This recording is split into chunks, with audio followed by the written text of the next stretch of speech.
Okay, I think that's good. Okay.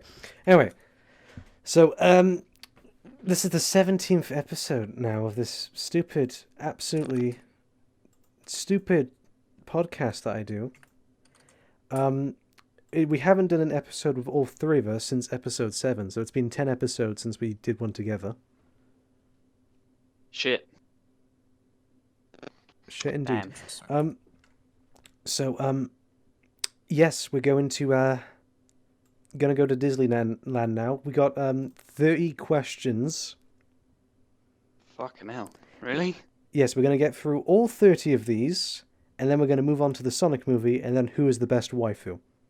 Oh, fancy. Woo! Let's go, baby. Okay. So, first questions come from Razel M. He has 10 questions. Okay. Okay, first question. What do you think about the Oscar-winning movie Parasite? Would you see it? I have seen it. Oh, I have not seen it. Please do not spoil. I will not. I plan on seeing it. I have not either, but I congratulate the director for winning the award. No, and Exactly. the best thing is, not only did he win the award for Best Adapted Screenplay, but he also got that award from Keanu Reeves and got a hug from Keanu Reeves, which I call a triple whammy.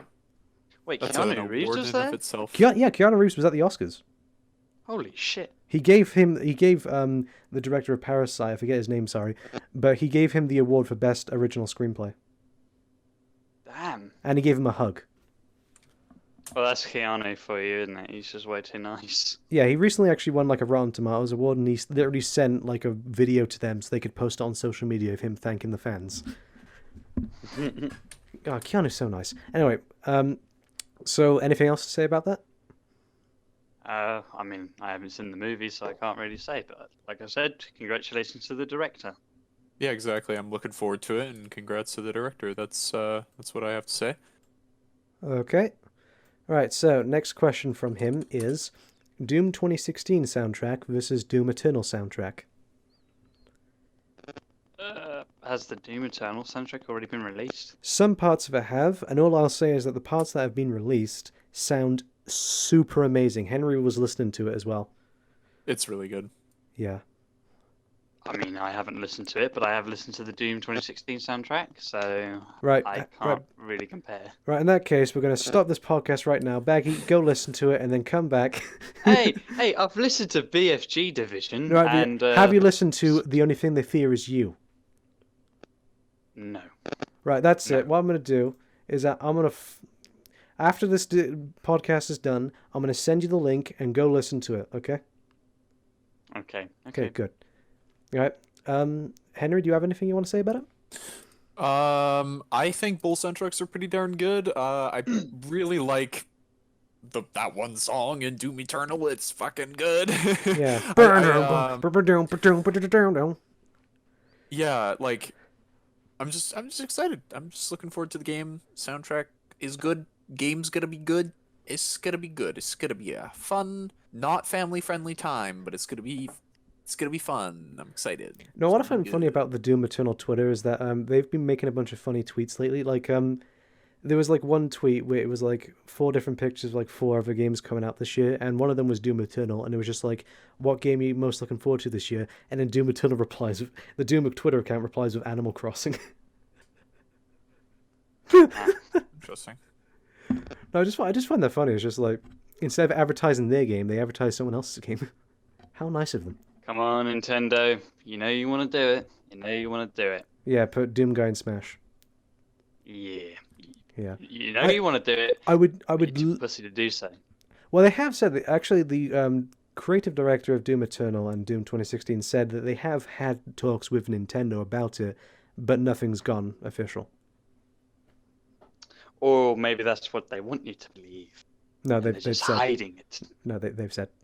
Ooh. Who wants to get a bit tinfoil hat up in here? All right, no. Come on, Badger. You know you want to. I want to honestly. I'd love to see Doom Guy added into Smash just so he can ultra suplex Link. Okay.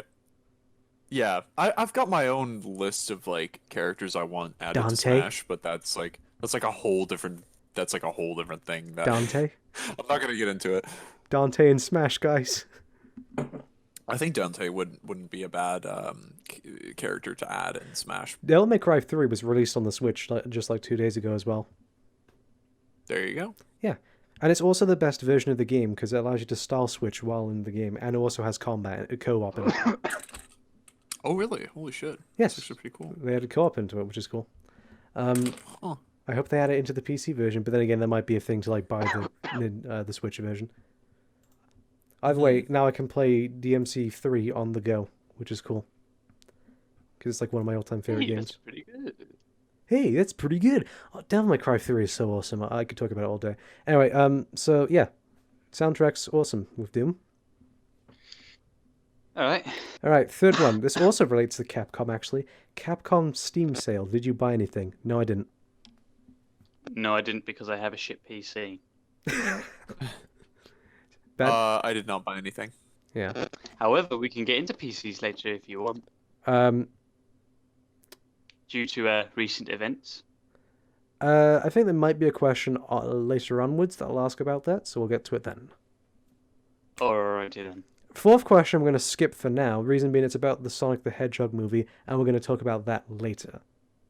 And I just saw it, so Yeah, yeah, so it helps. we'll come back to the fourth one. Fifth one. Movie adaptations that should have stayed in their animated form. Lion King. Yeah, Yep. Lion King. That's gonna be my top choice there. What if... Oh, I'd say Aladdin as well. Aladdin. Yeah. You know what I find funny about IGN, though? They complained in their Sonic review about Sonic not having enough, like, emotions in his face, but then they gave the Lion King, like huge praise, like the Lion King remake. Oh yeah, because Disney probably gave them a shit ton of money to make positive comments about Probably it. not, but anyway, I don't know. Yeah, I don't like the Lion King remake, not necessarily because it's just a bad movie, but because it doesn't really have anything. There's enough, apart from maybe like special effects, it doesn't really do anything better than the original. Yeah, I feel like it's a lot more soulless than the 2D animated version. That's just a little hot take of mine. Lion King. I haven't seen the 3D animated one, but I've seen comparison scenes of like the 3D and the 2D, and the 3D just doesn't have as much soul as the 2D one. But that's just me personally. All right. Yeah, I feel like if you try to do a realistic take on something that already exists, you've already shot yourself in the foot, because with 2D animation, you can just go full expressive with the emotions and everything like that. With a 3D realistic stuff, it's a little bit more restrictive unless you make the CGI very cartoony. You know? Like I feel like Spider-Man That into will the kind of CGI 's- contradict. Yeah. There you go. Which Baggy didn't like because he's a faggot. Anyway, You didn't like Spider Verse? What? I thought it was- No, I okay, thought no, hang on, I'm not. Why? Explain. oh, you dickhead, you blew out my left speaker in my headphone. My anger just blows out speakers. Oh my god. It wasn't. I didn't find it to be a bad movie. I just, like, considering how much hype there was behind it, I was going in thinking, okay, well, obviously people like this movie quite a bit. So I You're watched it, goddamn right. and I just didn't like it. I just didn't. It wasn't my cup of tea. I found, even though the animation looked really fucking good, there were just some times where it was just like a bit disorienting to me. Okay, that's fair. I feel I can see why you would say it's disorienting, but like, bro. Bruh. I mean, that is a like, hot take. I'd say the best thing about the movie was probably the whole, Peter Parker stuff. Like, that was really good. Like, that Okay. is probably the only reason I'd ever watch the movie again, because I don't know, just seeing Wait, just seeing a depressed Peter Parker is just funny to me. Why? Because you're my God. depressed? So that hits a little too close to home. Right, okay. Moving on. yikes. Question number 6. This one. This one's a really good question for me. It's the Devil May Cry reboot. What was actually good about the game? Uh, The gameplay was actually pretty fun. yeah, I mean, I'll give it that. Yeah. Apart from that, everything else sucked. The new I Dante. mean, they basically fucking slagged off the fan base when they, like at the beginning of the game, Yeah, the where white he's like wig. in the circus. Yeah, the what that was basically a fuck you to the fans. You don't make fun of I'm old sorry. Dante. You don't make fun of old Dante. He's a badass. But then again, the funny part is that like if you get I think it's either the definitive edition or something like that, you can actually get a like white wig Dante as an unlockable, Yeah. You know what I find funny though? which doesn't make sense. You know what I find funny? Is how most people refuse to believe this is Dante, so they just call him Dino. Dante in name only. Or Dante. Yeah, well, that's fair enough. Yeah. Makes you wonder though, what was the fucking point of rebooting it? The reason why they want to reboot it is because Devil May Cry 4, while it was the best selling in the series, they were hoping to sell more because it was the first Devil May Cry game on an Xbox platform, because all the previous ones were PlayStation only. This one was, and they were hoping to sell more because of that. Well, it was the best selling in the series, but it didn't live up to expectations. And their thought was, well, Devil May Cry is an instinctively Japanese franchise. If they make a Western reboot of it, it might make more money. It didn't. It sold lower than all the Japanese games. Yeah. And Devil May Cry 5... Sorry, what was I going to say? Oh, I actually remember like gameplay demos and like trailers for Devil May Cry 4, like back in like the mid 2000s and Oh, everything that's so like good. that. I just never got to play it. You should, it's so good. I didn't even know what Devil May Cry was. Devil May Cry 4 is unfinished, but it's really good. It's on the Xbox, isn't it? Yeah, all of... Like Xbox One, Xbox One. Yeah, they got the special edition, which the special edition of Devil May Cry 4 really annoys me. Because... Oh, really? Yeah, okay, it released 7 years after the original game, and the original Devil May Cry 4 released unfinished. Instead of using those 7 years to finish the game and make it the game was supposed to be, they instead just decide to add 3 new characters, which is good, but it's just like... You play through the exact same levels with them. Well, no, you play... Yeah. They're fun characters as players, but you play through all the same levels with them, so it just gets really repetitive. And that was one of the main criticisms with the first game, is how the second half of the game is you just playing it in reverse. Anyway, I'll get to Devil May Cry 4 when I do a video on it. With Devil May Cry 5, I like how Devil May Cry 5 completely disproved all of Capcom's claims with the reboot, because Devil May Cry 5 is now the highest selling game in the series, and it's a Japanese entry, and it has the original Dante. Yeah, well, that's what kind of happens when you make a game for the fans. Also, I like how they say that Devil May Cry and Dante don't appeal to a Western audience, yet in Devil May Cry 5, Dante has a cowboy hat that shoots meteors. Of course. Oh yeah, it doesn't appeal to Western markets. Yeah, that's why he has a cowboy hat. A Western hat, arguably one of the most... Western you underestimate the Western market. Yeah. So... Yeah. Oof. Though I will give it credit though, because the definitive edition is way better than the original game. Like the definitive edition fixed a lot of gameplay issues with the original like DMC reboot, and I think the director of the game said like he was happy enough that the game sold enough to get a definitive edition, but it didn't sell well enough to become the new Devil May Cry, which I'm also happy as well, because like the definitive edition of the game is actually really fun. Fair enough. And one of the things I'm glad they took from the reboot was the previous games had fixed camera angles. In 5, they decided to go with the reboot's idea of just having a free camera, and I think it works better. Cool. But yeah, overall, DMC reboot, not a terrible game, but just like, I would have preferred a Devil May Cry 5, which we eventually did get, but yeah. Yeah, like what, 5 years later, 6 years later? Yeah. Because Devil May Cry 4 was 2008, and then Devil May Cry 5 was 2019, so that'd be 11 years. Jesus Christ. Yeah. They still got all the cast and characters back, like all the voice actors from the 4th game return. That's cool. Yeah. Yeah. By the way, to anyone watch and listen to this podcast who hasn't played Devil May Cry, go play it. Otherwise, I will kill you. Oh my. I love. Oh, by the way, this isn't the only death threat that No Life has. Oh sent yeah, out earlier today I sent Baggy a death threat. Oh my goodness. I like how I just say that so casually. YouTube, he's joking, okay? Fucking hell, learn to have I'm a not joke. joking, I Blink sent it to him. twice. Blink twice if you're in trouble. We can't see him anyway. We keep him in covered. But yeah, DMC reboot, it's okay. but I prefer the original games. It's better than Devil May Cry 2, though.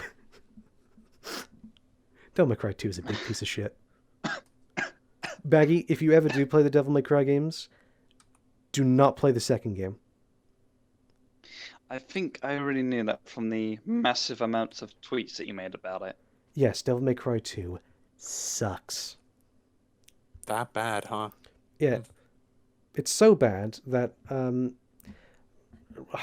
so many things I want to talk about with it. I'll make a video on it in the future, and I'll talk about why that game turned out as a big piece of shit, because its development was rough. It was basically I made gotcha. it was basically made in 4 or 5 months. Jesus. Fuck off. Devil May, okay, Really? okay, I'll go into it quickly right now. Devil May Cry 2 had a development cycle of a year. Now, the original director of the game, we don't know his name. It's never been revealed who the original director was. But for the first 7 months of development, Capcom was really unhappy with the progress he made. Do you want to know the progress they made in the first 7 months of Devil May Cry 2's development? Do you want to know what they did? In those 7 months, they managed to create one move. Really? One combat move. Holy. Jesus. Jesus Christ. So they were like, yeah, it took them 7 months to create one combat move. So they fired him, they brought in Itsuno, who has been the director of the DMC series ever since, and he spent night and day for 4 months fixing the game. Jeez. And it still turned out like crap, but I applaud his effort, though. May the gods greet him in heaven. Yeah, but he's been great. No, that was actually his motivation when working on DMC3. He wanted to make DMC3 the best game it could possibly be, because like he did not want to be known as the guy that made DMC2.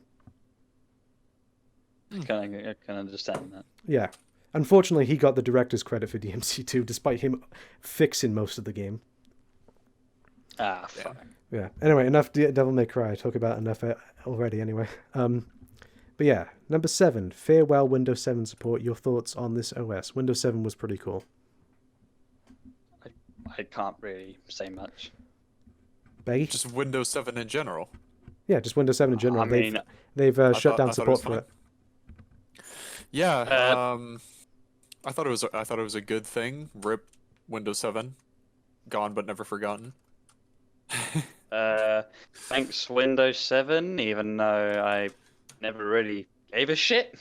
Thanks for Microsoft Movie Maker. Thanks for MS Paint. No. Exactly, there you go. Alright, number 8, Sam Raimi directing Doctor Strange 2. Good or bad choice, and why? Is he actually? Fucking good. Good. Wait, is he actually? There's rumors of Yeah. it. Oh my... Oh. Seriously. That's amazing. Holy shit. He's the best fucking guy for it. Considering his history with Marvel. I actually would pay... I am genuinely, if that is true, I am genuinely looking forward to the movie more than I was before. If that's the case. I saw some fan art of like a fan poster of Doctor Strange 2 where like Sam Raimi Spider-Man or whatever is coming out of the portal. And that would be cool. Oh, that sounds fucking awesome. Can you send that to me if you find it? Yeah, I think it's in somewhere in my likes, but I like hundreds of things a day, so it'll be a nightmare to find. But yeah, if I find it, I'll send it to you. But yeah, it's really cool. Yeah. I would love to see that. Actually, the director of the original Doctor Strange went on Twitter and he said that if Sam Raimi is the choice, he said Sam Raimi would be the best choice for a sequel, because he's worked with Sam Raimi before on something, and he says he would be a great visionary for it. That's good. Oh, here's a little fun trivia for you. The director of the first Doctor Strange actually made the Day the Earth Stood Still with Keanu Reeves. Okay. Really? Just in case. Okay. Yeah, just in case you didn't know that. Wasn't a good movie whatsoever. It was probably the second worst Keanu film I've seen. Mates, have you seen Chain Reaction? No, but I've seen Man of Tai Chi. Right. To give you an idea of how bad Chain Reaction is, Keanu Reeves has said there's only one film he's ever regretted making, and it was Chain Reaction. Wow. Oh, okay. Mainly because he was tricked into doing it. If you look at the behind the scenes, some shady stuff went on. Really? Yeah. Do you know what? Yeah. I feel really fucking bad saying Man of Tai Chi was bad because he directed it and like there were some good things in it. It's just it went fucking wacky at the end. Shh, shh, I didn't like shh, Keanu's portrayal in shh, the movie. shh. John Wick 4 is coming out like next year. Shh, shh, it's okay. So is the Matrix 4. Who cares about that? I do, bitch. I don't. Mr. Anderson. Mr. Anderson. Mr. No Life. Oh my god. Blessed. Right. Okay. To sum up my so thoughts on The Matrix we 4 still on the quickly, question? I don't really care. Surprisingly. Okay, so The Matrix 4, it is supposed to be a continuation of the originals. Yes. Yes. Yes, right? not a reboot. It's not a reboot. It is actually a... Wow, okay, but Yep, and Why? I don't know why. I mean, the story ended in the third one. it did. Well, if you- So, And also, if you and think also about Neo it, the main- died. Oh wow! what are... How are they gonna... What are they... What like, I just saw The Matrix rather recently. What can they do? Like, I rewatched it recently, but like, what can they possibly do that They could- brings it something new to the table? They You did. know what I mean? They did sort of do a sequel back in the day because The Matrix Online, which was an MMO Matrix game, yes, and a massive multiplayer online Matrix game. It was a I sequel. had no idea that existed. It's shut down in 2009, unfortunately, but I heard it was Okay. quite fun. It was a sequel to the Matrix Revolutions, the last film, and it continued the story in a way. And I think if they're going to do that, they should use that as inspiration. Hmm. Yeah. Didn't Lawrence Fishburne come back for that? Yes, and also the girl who plays Sati and also Mary Alice who plays the Oracle came back for it. Oh, okay. then. Wow. I Impressive. guess if you look at like, I guess the Animatrix, maybe there's some stuff that they could take from that. Yeah, I think I wouldn't mind like Ooh, I rather like that. yeah, I wouldn't mind Matrix films that explore different aspects of the Matrix, but like the main storyline that we did in the first 3 films, that's already been done. It's just like there's no point in continuing it. I mean, how the fuck is Trinity back all of a sudden? She's dead. Yeah, but she's in it. Maybe Carrie-Anne Moss is in it. maybe it's a prequel. No. Oh god. Oh, shut up! Shut up! It's the Halo Reach of movies. It's the Oh. DMC3 of movies where it's a prequel. Oh, no. Wait, really? Yeah, Devil May Cry 3 is a prequel. All right, we're not okay. Okay, we're not talking more Devil May Cry. 'Cause I feel like I'm just gonna Well, you throw myself out asked. the window afterwards. We're getting Okay. sidetracked. All right, anyway. All right. All right, so yeah, Matrix 4. I'll watch it when it comes out, and I'll make a video when it comes out, and that's it. Fair enough. Anyway, question number 9: introducing your gear, hardware specs, and how long did you have to wait and earn to afford it? Hmm. I don't. Okay. I can't say. Okay. I Like I my can- computer specs. Yeah, I can say I just went up to the guy who owned the PC and I just gave him a blowjob. Oh, let me. Oh my god. Okay. Let's see. Let me pull up my specs here. My ears and eyes are bleeding after hearing that. Good. I'm sorry for your loss. That is what you get for playing Max Payne 3. Okay, so my GPU is a GeForce GTX 1070. My CPU is a Intel Core i5 6600K CPU, 3.5 gigahertz. My memory is 8 gigabytes of RAM, and I have 6 terabytes of storage. Okay. That's basic run through of my computer specs. for Basic anybody who's run through of wondering. mine would be I have an Intel Core i7 2600, CPU 3.4 gigahertz, 16 Got a gigabytes. fucking i7. Yes, 16 gigabytes of RAM, and a GTX 1050 Ti. So hold the fucking phone. You told me in the DMs that my specs for my upcoming gaming PC was very, very good. Yes. I thought they were alright. You have an yet you have an i7. Yes. Oof. Yes. Well, can you elaborate on that a little bit? Wait, what? Because that doesn't sound like my specs for my upcoming PC sounds very powerful compared to yours. Well, that's Please because tell me.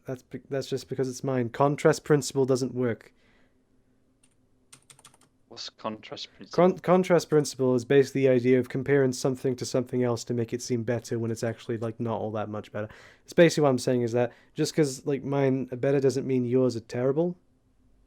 It's basically what the whole thing is of contrast principle. It's basically like trying to elevate the distance in quality between two things when there isn't one. Right. That's basically what I'm saying. So would you say like right now that my one is like it's still good? It's a good starting off point. Like what I'm, pardon? It's a good starting off point, yeah. Yeah, because like like $1,000 is on the line here. $1,000 is on the line. Yeah, I don't know why you're spending that much on it. Mine didn't cost that much. Okay, I'm gonna be honest. Back in 2016, I spent $2,000 on this PC. Just so you know. 2016, $2,000 because the GTX 1080 was like generally the best you could get at that time back in 2016. Like it was like obviously you could get better stuff, but like overall kind of with the price range that I had, that was like the best you could get. So yeah, it was like $2,000 for 2016. So this computer's coming up on 4 years, and I would say that was a pretty fantastic investment. I mean, I've had mine for 3 years. how well does it run? Sorry? Yeah, how well does yours run then? There's literally no game that it has trouble running. Like I can't. The only game that it had trouble running was Crisis. Battlefront. Oh god, Battlefront 2017, like the reboot, Battlefront 2, Right. 2017. But it's it doesn't like it. The only time that it has issues is when it's loading screens. So at the start of a match, it'll drop from like 80 frames to like 30 frames for like 15 seconds, and that's it. So like the first 15 Really? seconds of a match, yeah, for like the first 15 seconds of a match, it'll like chug a little bit, and then it'll be fine. Yeah, it doesn't sound too bad. Yeah, Um, and yeah, I mean, I don't mind if you show up the one because I found two different PCs. Mhm. One I found that was like 999, and Yeah. then I found another one that had literally this exact same specs, but it had a RTX 2060. It was like a 6 Ooh. gigabyte, but it was like only 800 something. Okay. So it had Well, we're literally go- the same specs except the graphics card. Graphics cards are pretty important for when you're playing games. Yeah. But I'd say getting a graphics card is probably one of the biggest concerns you want to have when thinking about getting a PC. Graphics card is it's probably one of the biggest things, definitely. But And the RAM as well. yeah, definitely RAM, especially if you're doing a lot of modding for games, because a lot of shit will be unoptimized and you're gonna need that extra RAM to kind of push it through. But you should be fine. I don't really think you have much to worry about. You're not gonna be playing like fucking, the latest and greatest game with like VR support and like Yeah. you're not gonna be playing like Elite Dangerous with like VR support. Doom 2016 Maxed max out settings graphics. 203 I like mean, 400 frames per It's second. like Oh, I run here's Doom 2016 totally fine. Yeah. Like that's smooth as good. butter. I think the Yeah. highest I've got with Doom Um, 2016 like no, actually, you know what's funny? I think the highest I got was around 666 frames per second. Oh my Fantastic. god. What a Um, coincidence. I guess my last comment on the whole PC thing is that I looked on YouTube and I watched a couple of like comparison videos, and I had to make sure that the person who was, who uploaded it had the exact same specs. He did, and he was like playing Rainbow Six Siege with like full settings at like 142 frames. Yeah. Like and a bunch of other games. The only games that like really struggled were Assassin's Creed Odyssey and 'Cause it's Red Dead poorly Redemption optimized. 2. Yeah, but that's because I asked a couple of friends in my Discord, "Oh, is that because of the optimization?" And they said yes. Yes, it's the same reason So- Crysis still runs like crap, because it's a poorly optimized game. You've got So I nothing guess- to worry about. That's good then, because I want to do Source Filmmaker as well. You know. Oh yeah, no, Source Filmmaker. Like, I could run Source Filmmaker with my old computer.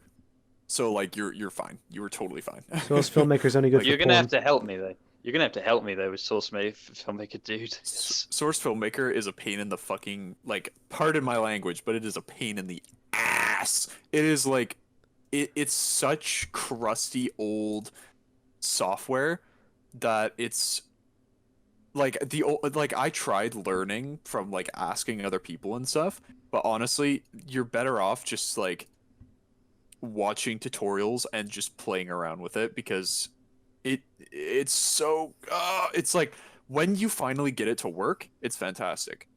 But other than like the first month is like a nightmare for learning Source Filmmaker just because of how difficult it can be. Just by how Like, old it is, it's not very beginner friendly. it's beginner friendly once. Okay, like have you ever used any sort of animation software or anything before? Nope.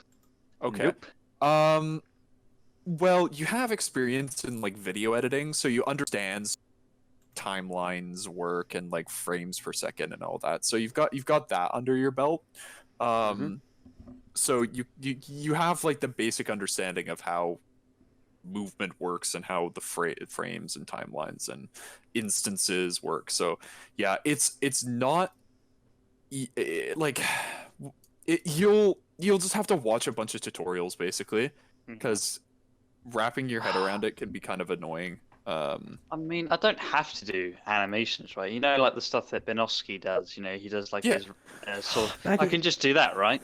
Baggy, if you just want to make Luna porn, then just ask someone else to do it. I don't want to make Luna porn. There's people who pay good. There's people who charge very cheaply for that. Actually, I'm gonna search that. What Luna porn is there? What's that? Oh God! Don't Please you no! For the love of God, no! don't. Stop! Luna rule. Don't. No! God, no! Please. Oh my Please, God, goodness! Oh, this is. Oh my God! No! I really hope you're not. No, I just did. I don't Please don't. appreciate the fact that you're looking at my girl while she is naked. Just, let's never have I this take conversation. offense to that. Well, listen, Bayonetta is I take naked like offense to most of the time in her game, so shush. Oh, okay. So anyway, like She gets okay, naked so to do any wrapping of her up on the special PC abilities. stuff. You guys are Yeah, fucking and wild. yeah. So basically, my PC's fine. Yes. The one I'm getting. Okay, Yes. good. And guess what? Guess what? The first game I'm going to be getting for it. It's going to be. I'm just gonna Amazing. mute Baggy a You second. want to know? I'm getting a Max Payne 3. Oh boy. Simply because I like the game, and second, I want to piss off No Life. Why are we still here? Just to suffer? I'd like I the feel like me joining the PC gaming scene was probably the best mistake I've ever made. I like the fact that he is playing Max Payne 3 instead of playing the first two games first, which are infinitely better. Well, I mean, you'll just have to wait and see. No, Sooner than you think. No, I was joking with Baggy. Sooner than you think. I think the thing is with Baggy, I think he's playing the third game first because that's the worst, and then he's going to play the first two games, and that way then it increases in quality as he goes along rather than decrease. Okay. You know, I swear I can smell bullshit. Yeah, it's your own Who shit. was that? Clear it out, virgin. No. All right, Fucking incel. I have a waifu. I'm not an incel. Oh You my guys god. are wild. All right, next question. Also, I'm not an incel. I just choose not to be with women. You know, it's funny because Same. I was actually whatever it was, plislanthrophobia. I was looking up the other day, and it's basically kind of what I suffer from. Oh my. I don't know what that is, but It's okay. basically where you are afraid of being in relationships due to bad previous ones. Oh no. I'm sorry. Oy vey. Okay. Yeah, UV. Anyway, next one. Okay, 10 we're going to skip because we're going to come to that in a bit. And then, okay, next one is Gordon Zora. The first question I'm going to skip because it's basically the last question, which we also skipped. All right, Question number 2. Best game from the... Shit. Okay, Gonzora. Best game from the 2000s. Max Payne 2. Okay, Okay. that works. Are you going to say anything, Becky? Or Henry? Best this game from the 2000s. Fuck it, Halo 2.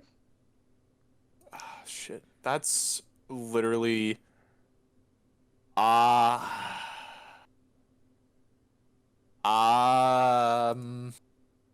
Best game from the 2000s. That is a difficult question. So any game from 2000 to 2009. Oh my god. Just say Halo 3 and we'll move on.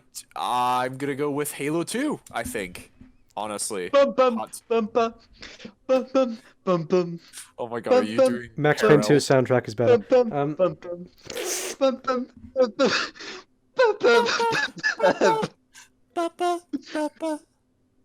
bum bum. Oh my god. I await the sweet release. All right, next question. You know what I find funny though? Last podcast, as soon as I mentioned Breaking Benjamin in Halo 2, like Henry just went ballistic.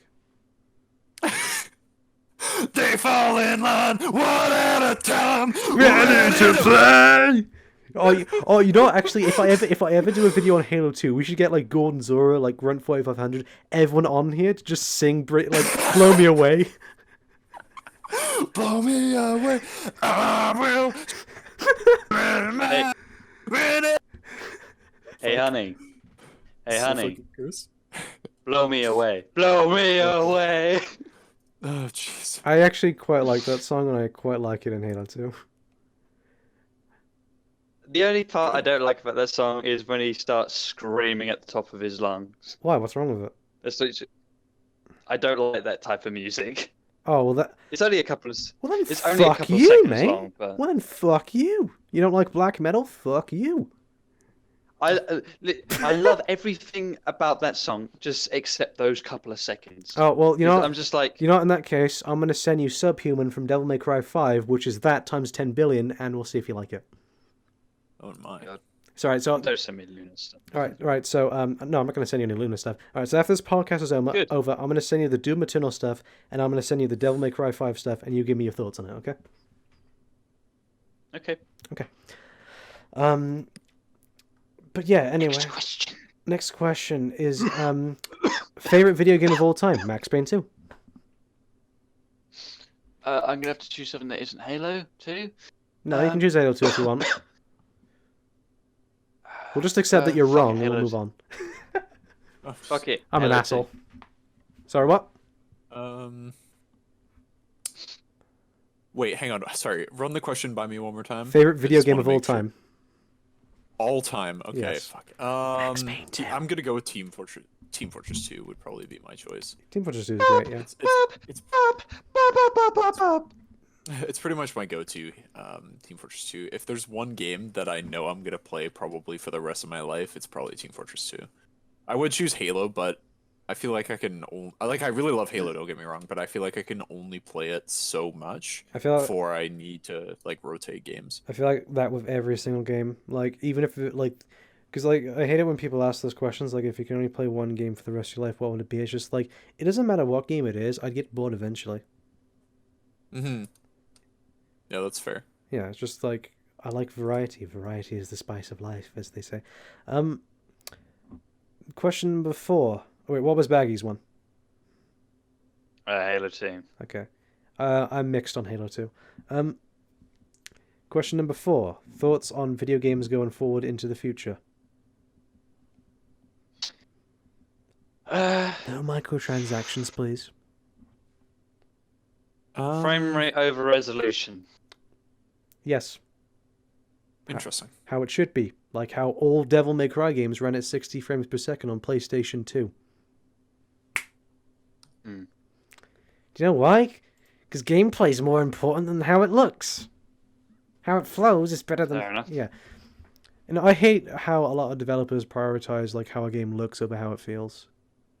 It's not a movie. Yeah, fair enough. Yeah. Resident Evil 2 runs really well, It's good to know. and it also looks really great. You know, because it's a Resident Evil 2 remake.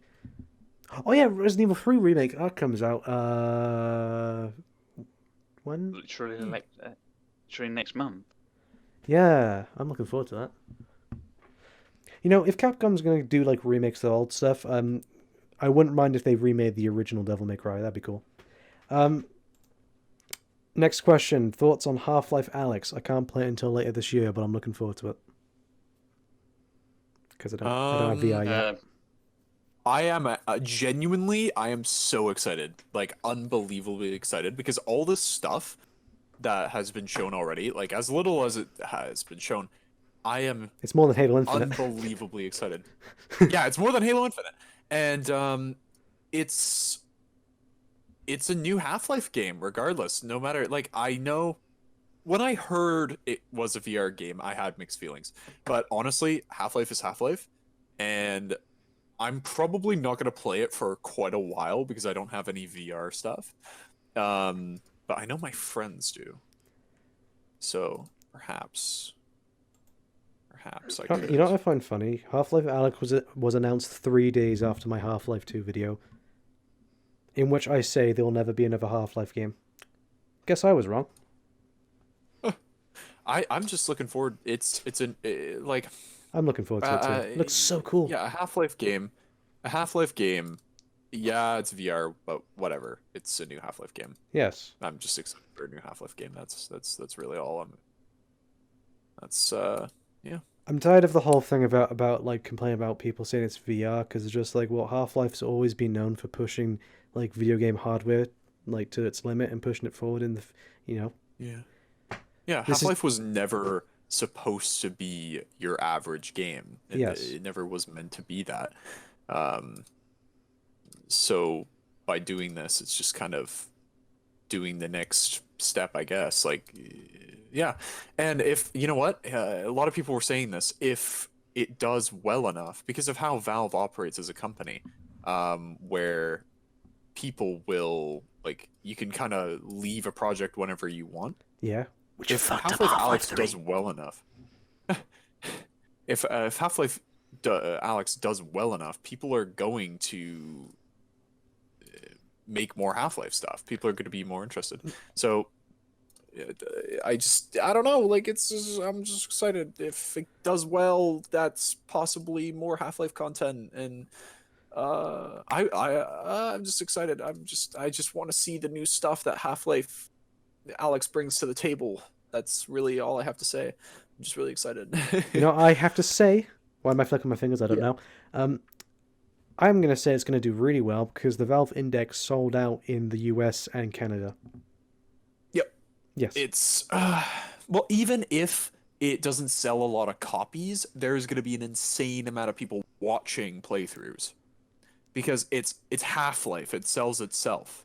Yes. And it's just gonna be popular. There's just no way that it's not. It could literally be a turn-based adventure game and it would still get popularity because it takes place in the Half-Life universe. I'm just so excited to see the new stuff. It looks so good. Also, now, I might not be able to play it for like a year, but I'm just so excited. Same here. Also, it's also a full-length game. It's like 15 hours long, they've confirmed. Yeah. Yeah. It's not just a random VR game, it's a full game. Yeah.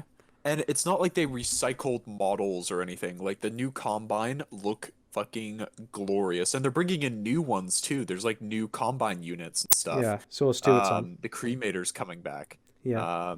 Like from the cut games, there's like a sort of Cremator that's been confirmed, and fucking dude, I love the cut stuff in Half-Life 2.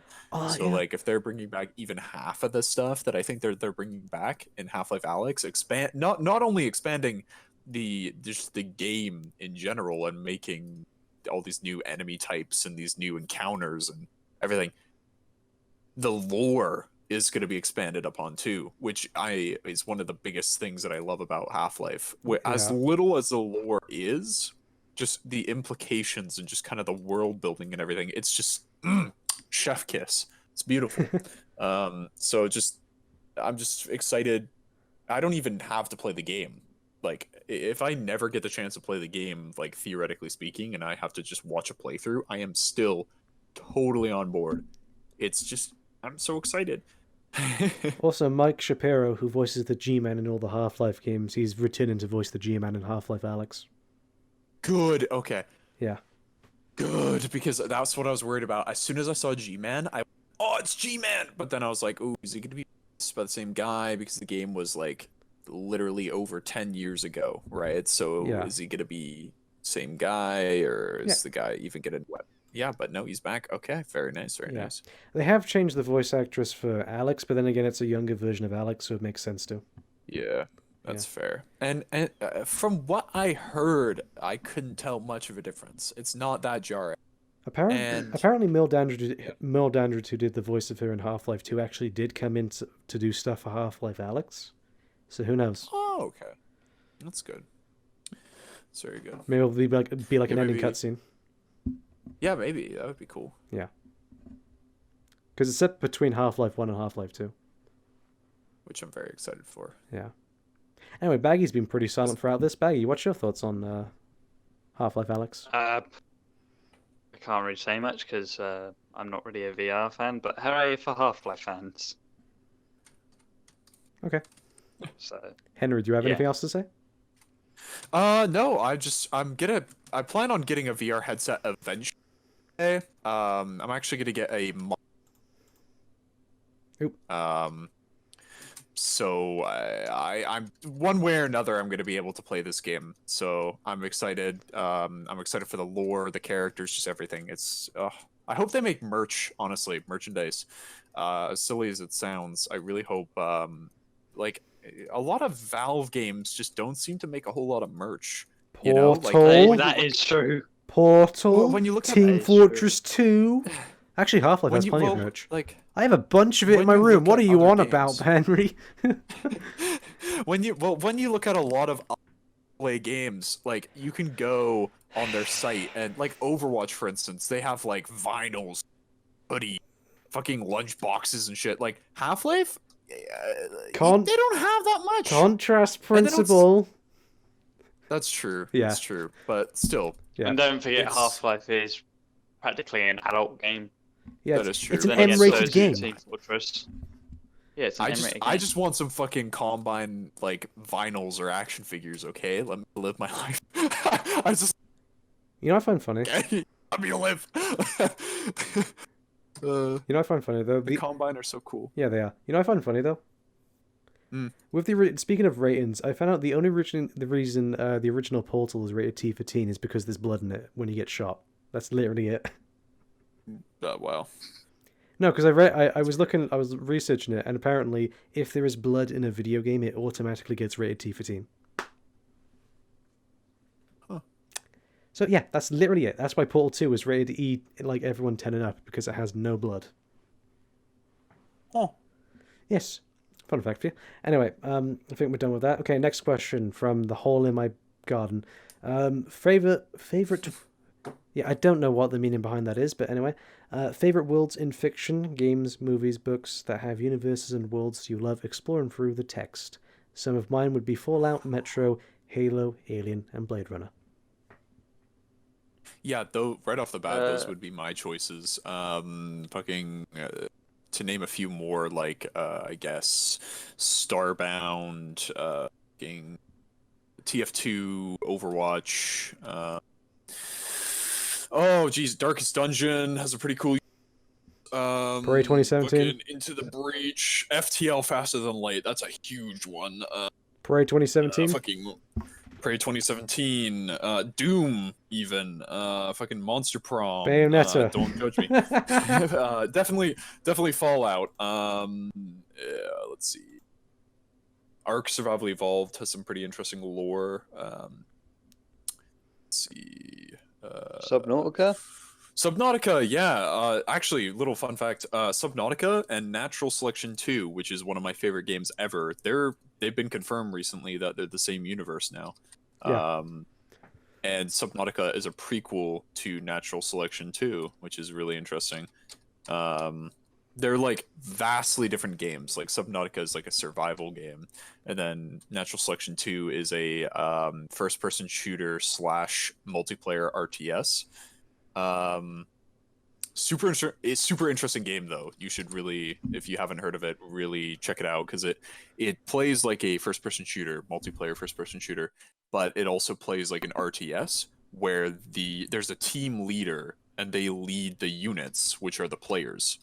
So you are the infantry unit, and the commander like tells you where to go and stuff, and you work with a team of like I think 20, and you just try to fight for like these sort of command posts and bases, and the commander is basically the leader, and they research upgrades for your team and stuff. It plays exactly like an RTS when playing as the commander, but instead of the units just being commandable NPCs, they're actually players. So it really it can go south really poorly. Like if if the team communication is terrible, but if it's great, it's genuinely one of the most entertaining games I've ever played in my entire life. It's so good. You know what's funny? You were talking about Subnautica and what was it set in the same universe? Natural Selection too. Natural Selection 2. You know what I find funny? Hmm. Weirdly enough, Bioshock, Gone Home, and Firewatch are all in the same universe. What? No, what? Yes, Wait, Firewatch? yes. Firewatch and Bioshock. Who confirmed this? Okay, What? in Gone Home, which is a shit game by Yeah. the way, but in Gone Home, there's one kind of like flight ticket, and one of it is a flight to Rapture. Oh my Are they god. made by the same people? No, but then in Firewatch, there's also a reference to Gone Home. I don't remember what it was, but yeah, there's a reference to Gone Home, which means all three of them are in the same universe. It hasn't been like confirmed by the developers, or are they just I don't know if they're just dicking around or not, but it seems pretty substantial to me. okay? Well, if they're just Easter eggs, that's a really cool Easter egg. But if it was confirmed by even one of the developers, that would be really cool. It's kind of like Holy how shit. it's kind of like how I know I talk about them all the time, but apparently Bayonetta and Devil May Cry are in the same universe, because in Bayonetta there's a character Enzo who was also apparently like with Dante at some point in Devil May Cry. Huh. Oh no, I guess they're unofficially because they're owned by different companies, but unofficially they're the same universe. That's pretty cool. What other ones are in weird whatever weird games are in the same universe? Half-Life and Portal, obviously. Oh god, yeah, that always freaks me out. I love that though. Yeah. Thinking about all that. They literally only did it because they could use Half-Life 2 assets in Portal. Yeah. What other weird games are set in the same universe? Alan Wake and Control, and also Quantum Break, all by Remedy. Really? Yeah, Huh. yeah, because in Quantum Break, Alan Wake's in it, and in Control, Alan Wake's in it. And also they have an Alan Wake DLC for Control later this year. All three of them are in the same universe. That's crazy. Baggy, can you think of any weird examples? I mean, it's not a good example, but it's definitely weird. Have you ever heard of the game called Predator Concrete Jungle? No, You've never heard of it? no. Well, basically what it was basically a third-person hack and slash game based off the Predator game character. Basically, at the end of the game, it turns out that one of the main characters that you kill ends up being sort of like the brain of the mother AI in the original Alien. Okay. Huh. So, Interesting. Also, Watch Dogs and Assassin's Yeah. Creed are in the same universe. There's that too. was that confirmed by Ubisoft, or Yes, was that a fan yes, thing? yes. It's officially confirmed That's in super game. cool. Not that I really care. Can we get an Assassin's Creed game set in the modern day? That'd be fucking fine. No, I'll be sure. Just going around beating people up. What other things are set in the same universe?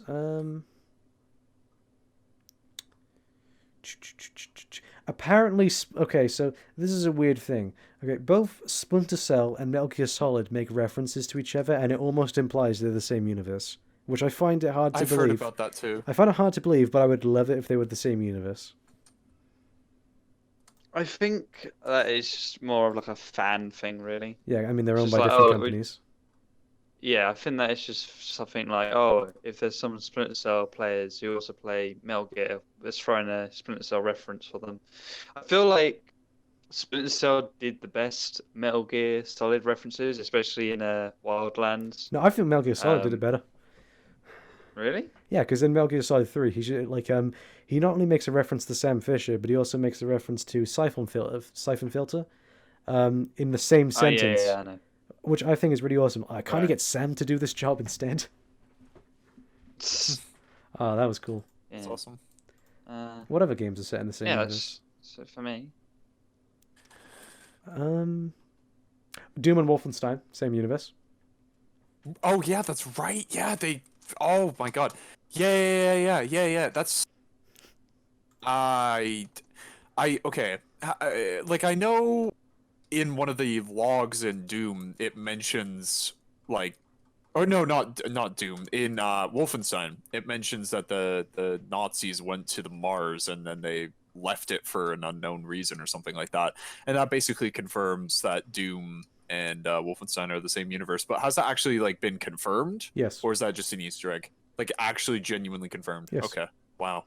That No. is interesting. In Wolfenstein RPG, you fight basically the cyber demon from Doom before it gets its arm and leg ripped off, and you fight it off with the Spear of Destiny, and it's the same side, and you like cut off its arm and its leg, and then you fight that later in Doom with obviously the rocket arm and the robot leg. Interesting. Very, very interesting. Yes, it's really cool.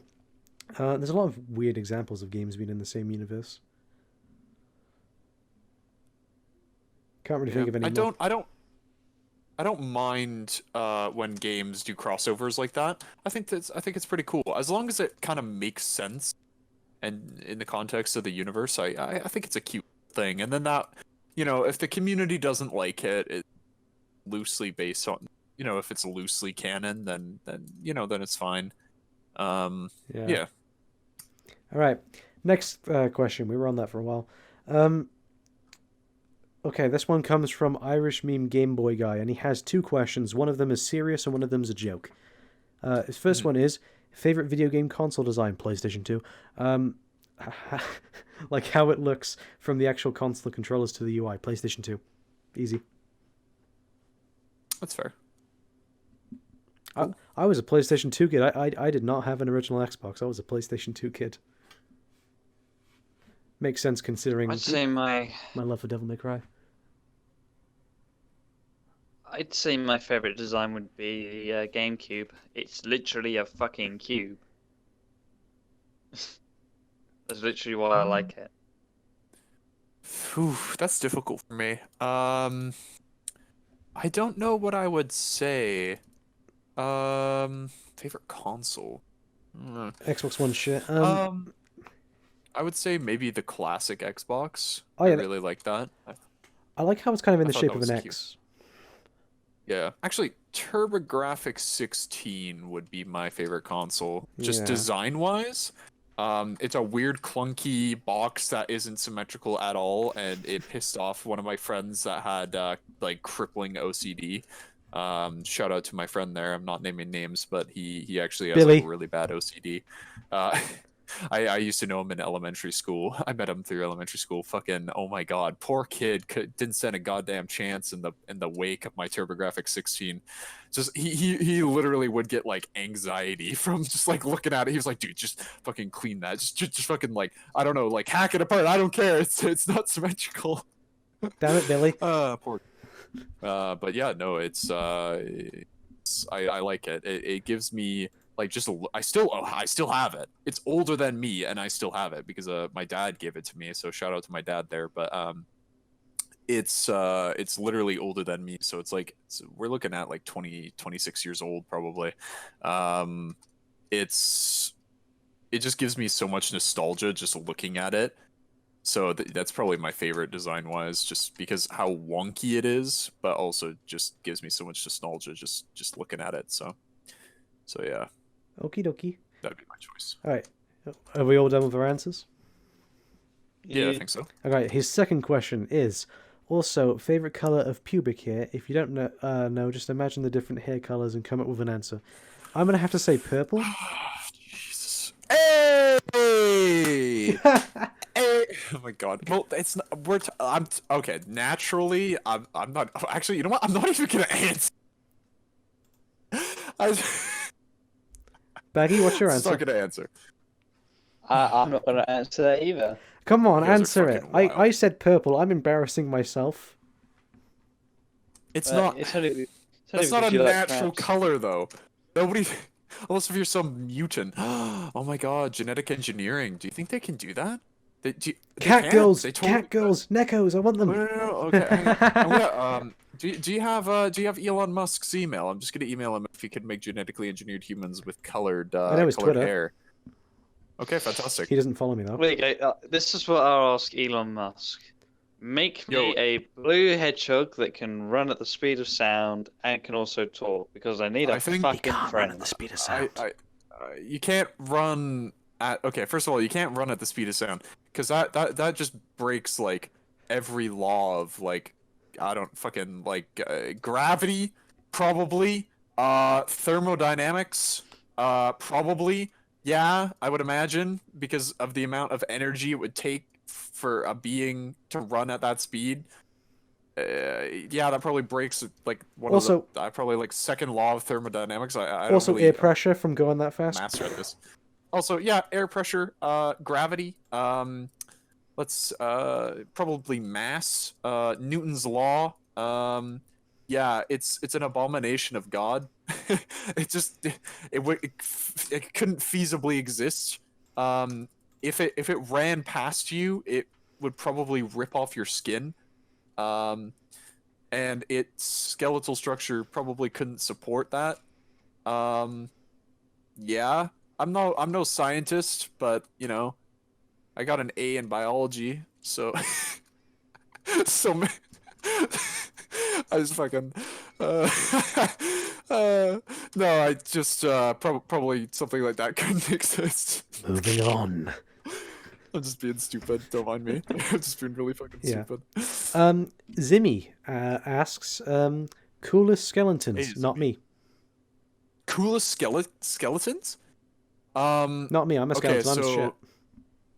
okay, wait. Coolest skeletons. Okay, like like animal skeletons. Okay, well I got quite the list. Are we talking like just in general, like any existing or existed?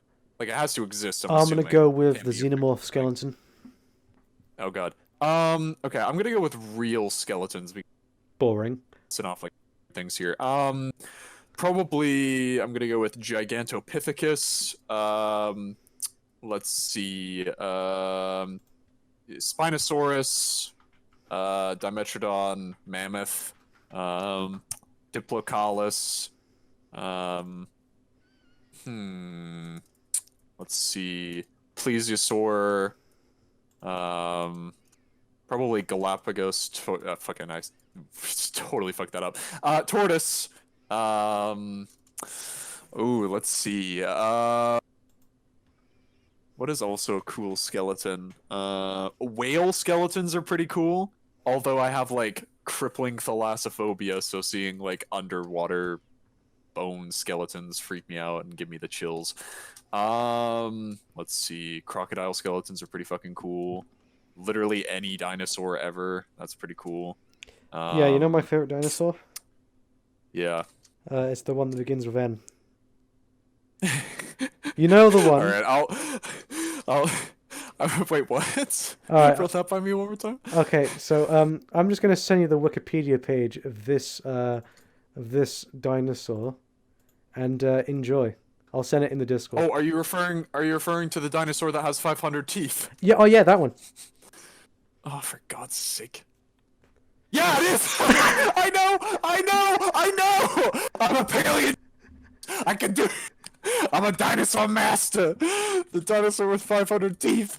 Don't Google that. No, I'm joking. It isn't even the right spelling. It's Yeah. not even the correct thing. But, Who cares? I've said it on the podcast before. Negasaurus.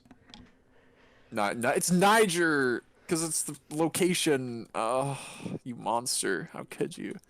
It's got 500 teeth, though. For people who are wondering, that's not a copy paste or anything. It literally has 500 teeth, and I didn't think that was real until I looked it up. So there are dinosaurs with 500 teeth. I don't understand the evolutionary like benefit of having 500 teeth. I think it's silly unless if you're like some sort of shark or something that has like multi-layered teeth. I don't know. Shark skeletons pretty cool, even though they're not skeletons because they're cartilage. But that yeah, shark teeth are cool. I don't know if that counts. Megalodon teeth, pretty Baggy. cool. I almost bought one. Yeah. But anyway, Yeah. Coolest skeleton.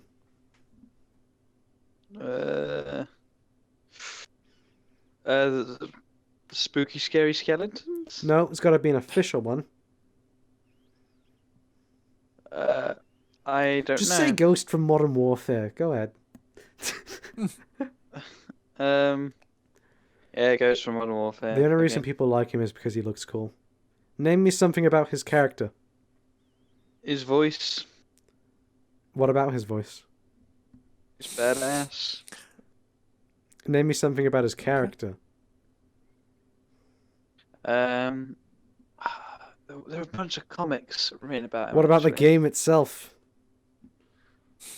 Oh, Exactly, this is my Nothing about the point. games. This is my point. I just kind of want to prove a point. The only reason people like Ghost in Modern Warfare 2 is because he looks cool. And that's it. I mean, that's not necessarily a bad thing. Well, it's because he doesn't have any So- character traits or anything. He's not a character. It's the same thing with Emil in Halo mean- Reach. He just looks cool. That's it. Yeah, but he's still cool. So shush. Next question. These we got 6 ones from Bullet Time Tales. First question: Alright. Is Dusk probably the best indie game ever made? No, Portal 2 is.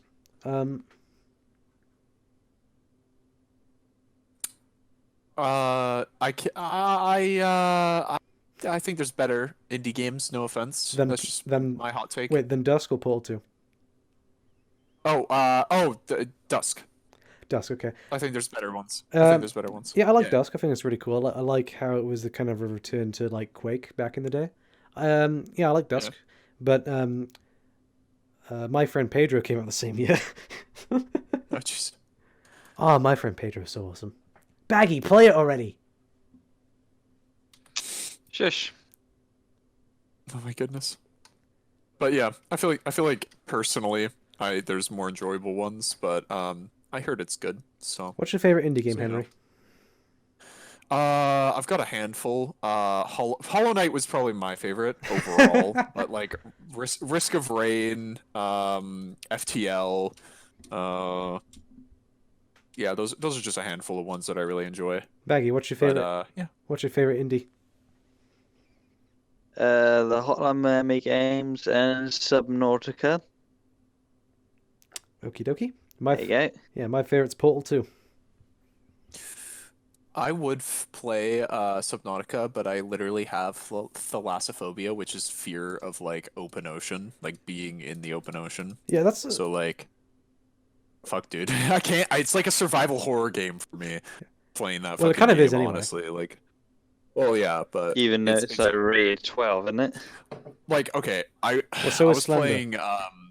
There's a game called There's a game literally called Thalassophobia, and I can't fucking play it. I tried playing it at a friend's house, but like, okay, I can play any horror game, totally fine, but I get such crippling dread and anxiety from playing that game. I literally couldn't get past the first 10 minutes. There's no other game that does that for me. There's like there's nothing that it's not like fear. Like I don't get scared of movies or games. Like I just don't. I know it's not real, so it doesn't bother me. But like playing games where I'm in open ocean, I just get like really crippling anxiety and just like dread, and I can't fucking play it. It's so bizarre. It's indescribable. Like it's why I haven't been able to finish Ark Survival Evolved, because you have to go into the ocean for some of the materials. And I like it's so realistic, and I just can't fucking. I'm so paranoid when I'm in the ocean. I just can't. It bothers me so much. Like even like if the game is even remotely realistic, and it's got like creatures in the water or like dangerous things in the water, and it's not immediately like available to me that information, I just get such anxiety. Oh my god, I can't. That's why I can't play Subnautica. I can't fucking beat Subnautica because of that. There's no other game that freaks me out. It's so bizarre. It's so weird. But anyway, enough about me. Yeah. Anyway, yeah. All right, so, yes. Second question. What else would we like to see in Cyberpunk 2077? I don't really know. Do you want to go first, Henry? Honestly, I okay. There was a I've heard a lot of, but one of the game mechanics they were really proud about was the ability to have like, pardon my language, but the ability to have Fuck each sex other, yes, we with know. any way you want. Now, what does that entail? Like how they seem pretty fucking proud about Motion that. capture. It's by the way, it's motion captured scenes. Oh, fantastic! What?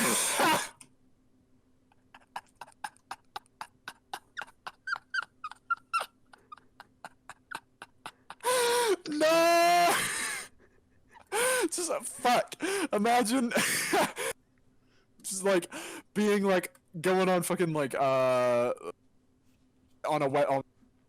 websites and being like, oh, video game developer looking for motion capture people. Okay. And it's being like, yeah, you're just fucking people in the mocap booth, and you're like, okay. One of the funny So things. it's actually motion captured. Wow, that's. Imagine being the person to do that. The funny thing with Cyberpunk 2077 is that you can play as a transgender character, and one of the things, I don't know if this is true or not, I've heard one of the things you do in the game is that if you're, for example, playing as a female character in the game, you at any point in the game, you can go and slap a dong right on the character. And that's what I'm going to do. If that is possible, that's what I'm going to do. I'm going to play as the female V, and then I'm just going to get to the point where you can change gender. I'm going to slap a dong right on her. Goodness. That's pretty cool. I mean, I feel like two of the main things I want to see, because they've been boasting it so much and they've been talking about it so much, and it seems to be the talk of the town from what I've seen. It's character customization, and basically love interests. Those are two things that I really want to see developed, because as far as I know, this game seems pretty in-depth. And if they're advertising those two things and people are talking about those two things, I really hope that is in the game as much as people say and think it's going to be. Because if it isn't, then it's just a No Man's Sky all over again, where they're like, oh, we have all these things, but there's only like 6 options you have. Fuck you. So I really hope it is in depth. Unfortunately, they've confirmed you can't have sex with Keanu Reeves. That's fair. Yeah, but that's what modding's for. So ha! Oh my god! If I was an actor and I was in a game and people wanted to have sex with my character, 9 times out of 10 I'd be mostly just for the giggles, just for the shits and giggles, and like I wouldn't think anybody would want to. I just having that in the game, I would fucking laugh about that. In any interview, people would be like, "So I heard you're in this game," and then I'd just start fucking laughing my ass off because I know what the devs did. Like that's what I'd be doing. I don't know about you, but CD sounds like a good laugh. CD Projekt Red have confirmed there's a lot of nudity in Cyberpunk 2077, but it's integral to the plot of the game. But I feel bad for I feel bad for anyone streaming that game. Okay. If I ever do a video on it, it's going to be age restricted. Oh god. Here's my stance on just like nudity and sex in games. It has to mean something. There has to be. It can't just be mindless, just fan service. Like if it's integral to the character development or the romance of that character, or important as part of the plot, yeah, absolutely go for it. Just like any TV show, you know, they use that as plot elements, romance and stuff. So if it's integral to the character development or the story development, or just, you know, go for it. Absolutely. I totally, you know, it has to have purpose. My point. I like it in Bayonetta because I just like her sexy personality. It's really entertaining, makes her quite an entertaining character. And of course, like I said, if it kind of adds character development, and in that case it brings more to the character. It's part of the character's trait. So yeah, Yeah. no, absolutely. Just it has to have purpose. It has to justify its existence. That's the only reason. That's the only way I'm gonna like be okay with it, if it justifies its existence, other than just fan service. It was like that. But, It yeah. was one issue I had with Metro Last Light where they were just like, "Hey, let's just throw boobs in the game randomly." Hmm. Have you played Metro Last Light? Interesting. I have not. All right. Not- it's on the list The- of my many things that I need to play. There's a random strip clip a segment they throw in the game, and it makes sense within the world, but it just comes out of nowhere and it kind of messes up the pacing of the game. It's literally just there to be like, "Hey, here's some boobs." Hmm. Yeah, it doesn't Yeah, work. it's the boobs. It's the boobs, comrade. Ugh, booty, do not play. Would you like to pour some vodka on those titties? Oh my god. I'm suffering. But Na coochie cow. yeah, and yeah, just character customization for video games in general. Anyway, And for a game, like whenever a game gets delayed, I think one of two things. One, it's having issues, or two, it's gonna have more content. And in the case of Cyberpunk, I think it's just because they want to add more content and not have a No Man's Sky launch. that's basically. not the case. Oh, that is not the case. Oh dear. Well, the thing is, they posted a thing explaining why the game's been delayed. They've said the main quest of the game is finished and in a playable state. The thing is, a lot of the side missions still have work to do, and they're currently optimizing the game, which is going to take a shit ton of work. Oh, okay. It's basically 5 months of optimization. Okay. They've said, Well, that's good. yeah, they've said that basically the main quest itself is done. It's all done. Okay. Keanu Reeves, done. His part in the game, done. There's a hawk outside my house, and it is really noisy. I don't know if you guys can hear, but it is literally like emanating the stock sound effect of a hawk. You know in like movies where there's like an eagle cry or like a hawk noise when like someone's walking through a desert. That is literally happening like every seconds right now. I don't know. I'm sorry if you guys can hear that, but there's literally a hawk like 15 feet away outside Here's the my fucking thing. window. Open the window. Open the window. And Yeah. scream at the top of your lungs. Fuck off, cunt. No, Then he'll no, go no, away. no, Baggy, that's inappropriate. You can't shout that just out randomly in the Not to neighborhood. the hawks. The No, poor no, hawks. no. What you just say is you steal the line from Devil May Cry. Flock off, Featherface. Oh my god. Fair enough. It's Alright, pretty They use that cool. same line in Lives Bayonetta. my neighborhood though. He's a resident here. Okay. Flock off, Featherface. I like- Oh, no, love. I have to ask. When we get into like the Sonic movie stuff? Shut up. Just Oh asking. boy.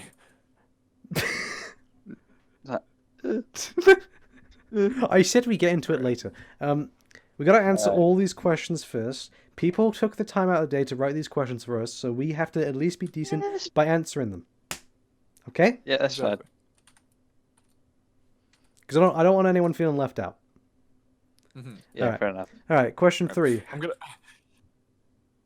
Yeah, Sorry, what was it? go for it. What were you gonna say? Oh, I'm gonna go grab a quick cup of coffee, but tell you what, I'll answer this question, and then while you guys are answering that question, I'll go grab some coffee. Well, But yeah, I'll answer it first. well, actually, how about we say what the question is? You grab a coffee and you think about it on the way. Okay, sure. Okay, Yeah, third- even better. Third Okay. question: how is Doom Eternal going to turn out?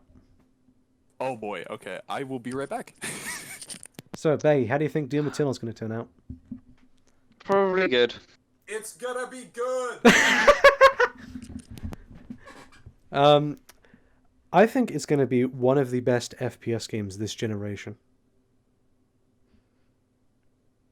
Fair enough. Fair enough. Like, the stuff they've been showing off that game, it looks like Doom 2016 on crack mixed with acid and weed. It looks Jesus. insane. Like, have you seen it? In the membrane. Have you Only s- bits and pieces. look at like the full gameplay demo? It is insane what they are doing with it. It is crikey. It is. Whew, man, I'm getting tense just feeling like. It is crazy. My legs. Oh, big stretch. Question for you: favorite Doom game? Doom 2, simply because of the shotgun Same here. or the double barrel shotgun. Yeah, same here. I love Doom 2. Yeah. But no, Doom Eternal. While Henry's there, Doom Eternal looks so goddamn good. I wouldn't be surprised if it was Game of the Year 2020. I wouldn't be surprised. It looks so goddamn good. But what about Cyberpunk? With that, yeah, I think that's going to be your Game of the Year. But I wouldn't be surprised if Doom Eternal topped that. I wouldn't be surprised.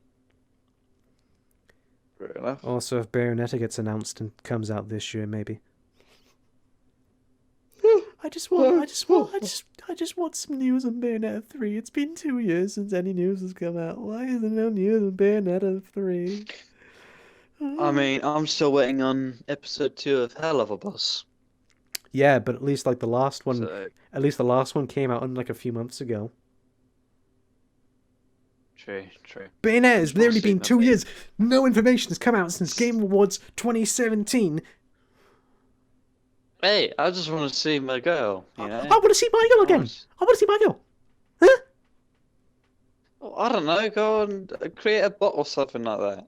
Create a Why don't you create a bot then? generate it? Because I'm not a weeb like you. How am I a weeb? Bayonetta is not an anime. There's an anime I film, but that's it.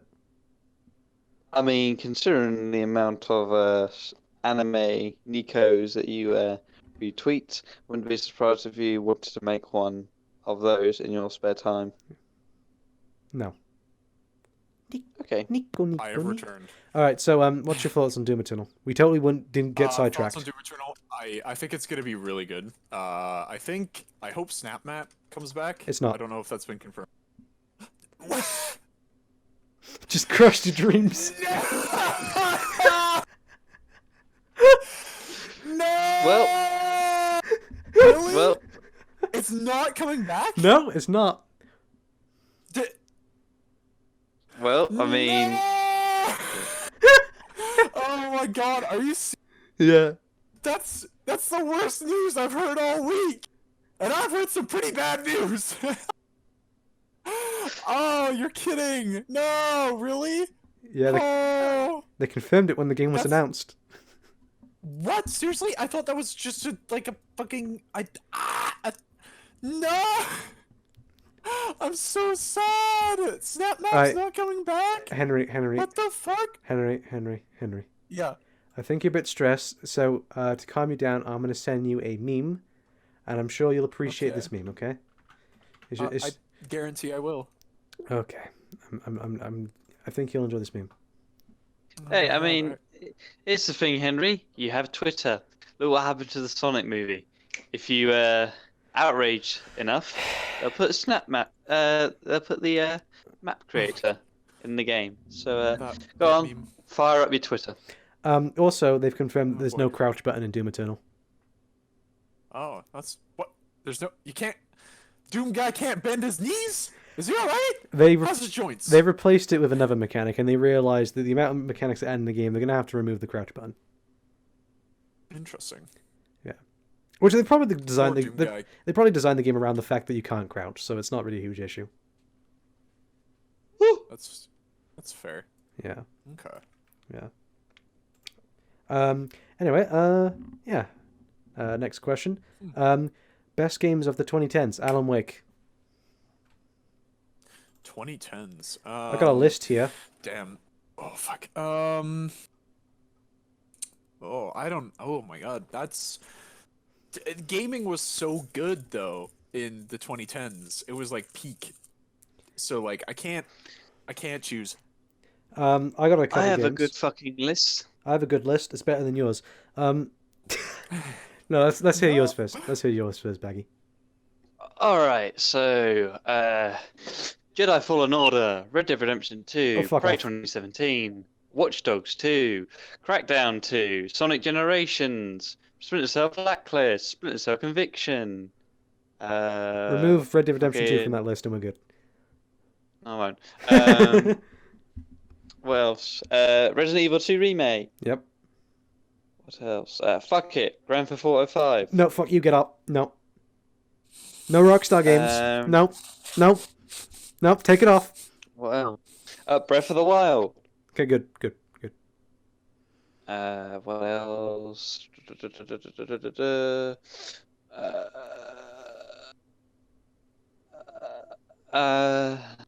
Fuck. I think that's it. I got a think way that's better it. list than that. Okay. Alan Wake, Portal 2, Bayonetta 2, Never Alone, Nier Automata, Subnautica, Cuphead, Hellblade Sonya's Sacrifice, Vanquish, Dead Space 2, Batman Arkham City, Prey 2017, Brothers: A Tale of Two Sons, The Witcher 3, Alien Isolation, Devil May Cry 5, My Friend Pedro, Dark Souls, Fallout New Vegas. Control. Okay. Yeah. I have so many games. I'm not even. You know, gonna. No, I would be fine with Baggy's list if it wasn't for the 2 Rockstar games on there, so I'm going to immediately agree with Henry. Biased. Oh my god. When have Rockstar ever made a good game? Pardon? When have Rockstar ever made a good game? San Andreas. CJ. GTA 4. What? GTA 4. Excuse me? Red Dead Redemption 2. Excuse me? Don't you say it. Don't you say it. That's it. Don't you say it. I mean, I need to play the game again in order to say. Don't what I say think it. of Don't that game don't say fully. the words. Don't say the words. But I will say I do like the tune that goes ba ba ba ba ba ba ba ba. So you like the Max Payne theme. Max Payne isn't a Rockstar game. Max Payne isn't a Rockstar game, you idiot. Oh, I thought you were talking about Max Payne 3. No, because that theme is the same theme as in the first 2 games. Ah, but it's remixed. Not really. It's the exact same theme. It sounds different. I feel like me and No Life just have fucking wars over video games. We do. We do. This motherfucker has not played Devil May Cry or Yakuza. He has played Bayonetta, so I'll give him credit for that. Because I don't want to. How could you not want to play Devil May Cry? Because I don't. The same I don't game like where you can those- use a guitar as a weapon. Because I prefer more slower pace action. Thank you. What? I prefer more slower pace action, not hyperactive action. I prefer stuff like Prey 2017. Watch Dogs 2, where you have to actually go and I won't say use your brain, but you get what I mean. So Like, you're saying don't you have to can't. go around Right, so you're killing saying you people. don't have to use your brain in Devil May Cry, mate. I'm gonna abolish you from this podcast if anything else. If you slam Alright, Devil May well- Cry again, The Splinter Cell games, you gotta plan out your attacks. You gotta think. you have Carefully to, about what you you're have to gonna do that in do. Devil May Cry. I mean, doesn't look like it. I've played the games. I can say, yes, you do. Okay, well, I don't really want to play Devil May Cry. Play it. You know, actually, I'm gonna buy them on Steam, and I'm gonna buy them, and I'm gonna send them to you as a gift, and then you have no excuse. I'm shaking. Exactly. I mean, it seems like No Life doesn't understand the It's a joke, concept it's a of joke. refusal. It's a joke. He's basically like a thought when she gets denied money on her Twitch live streams. Well, I'm not going to get into that. She's stupid.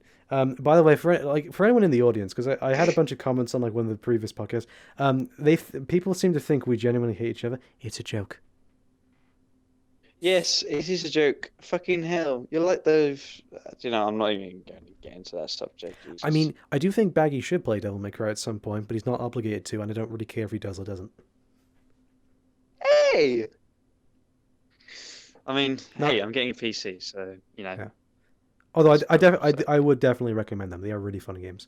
Anyway, look, that's the only. I'll give it a try. Okay, that's the only time I'm going to be serious on this podcast. Back to silly me. Right, next question. What was the next question? Completely lost track.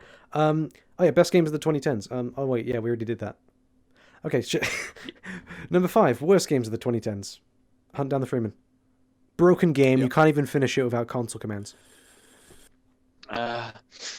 I'm gonna get so much hate for these two. Sure. Halo 5, Halo 4. What? I don't like them. How? You don't like Halo 4? Okay. No, I don't like Halo 4. Now, Baggy, Oh, for Baggy, God's sake. Baggy. I can understand you disliking the games, but I can't really see the perspective of them being the worst games this decade. So you might have to elaborate a bit. Look, there are some merits. Both the soundtracks for them are really good, and obviously it's amazing to hear all, Steve Downes and Jen Taylor and all that come back.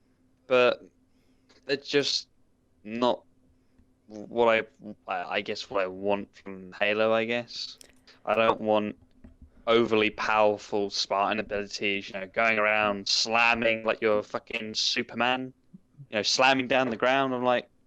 I feel like I'm fucking Superman. And I understand that. Yes, yeah. But how does that make them the worst games this decade? Their stories? I've- Stories are just... Have you seen the story in Hunt Down the Freeman? Yes, I have. Oh, it's god awful. Just because it's a AAA game doesn't mean it can't be criticized for having a shit story. Yeah, I criticized Max Payne 3 mean- for having a shit story. I mean, look at Destiny. Sorry, shit story. Yeah. Taken King was pretty cool. Actually, But speaking of games that have a crap story, I have a video on Fear 3 coming out tomorrow and explaining why that game sucks. Yeah. This podcast will I'm be sorry, released I after the just- video, though, so, Sorry. I'm sorry. I just don't like Halo 4 and 5. Okay, fair enough. But I do think 343 have done a much better job with communicating with the fans than Bungie has. Yeah. Same thing In for my lore, opinion.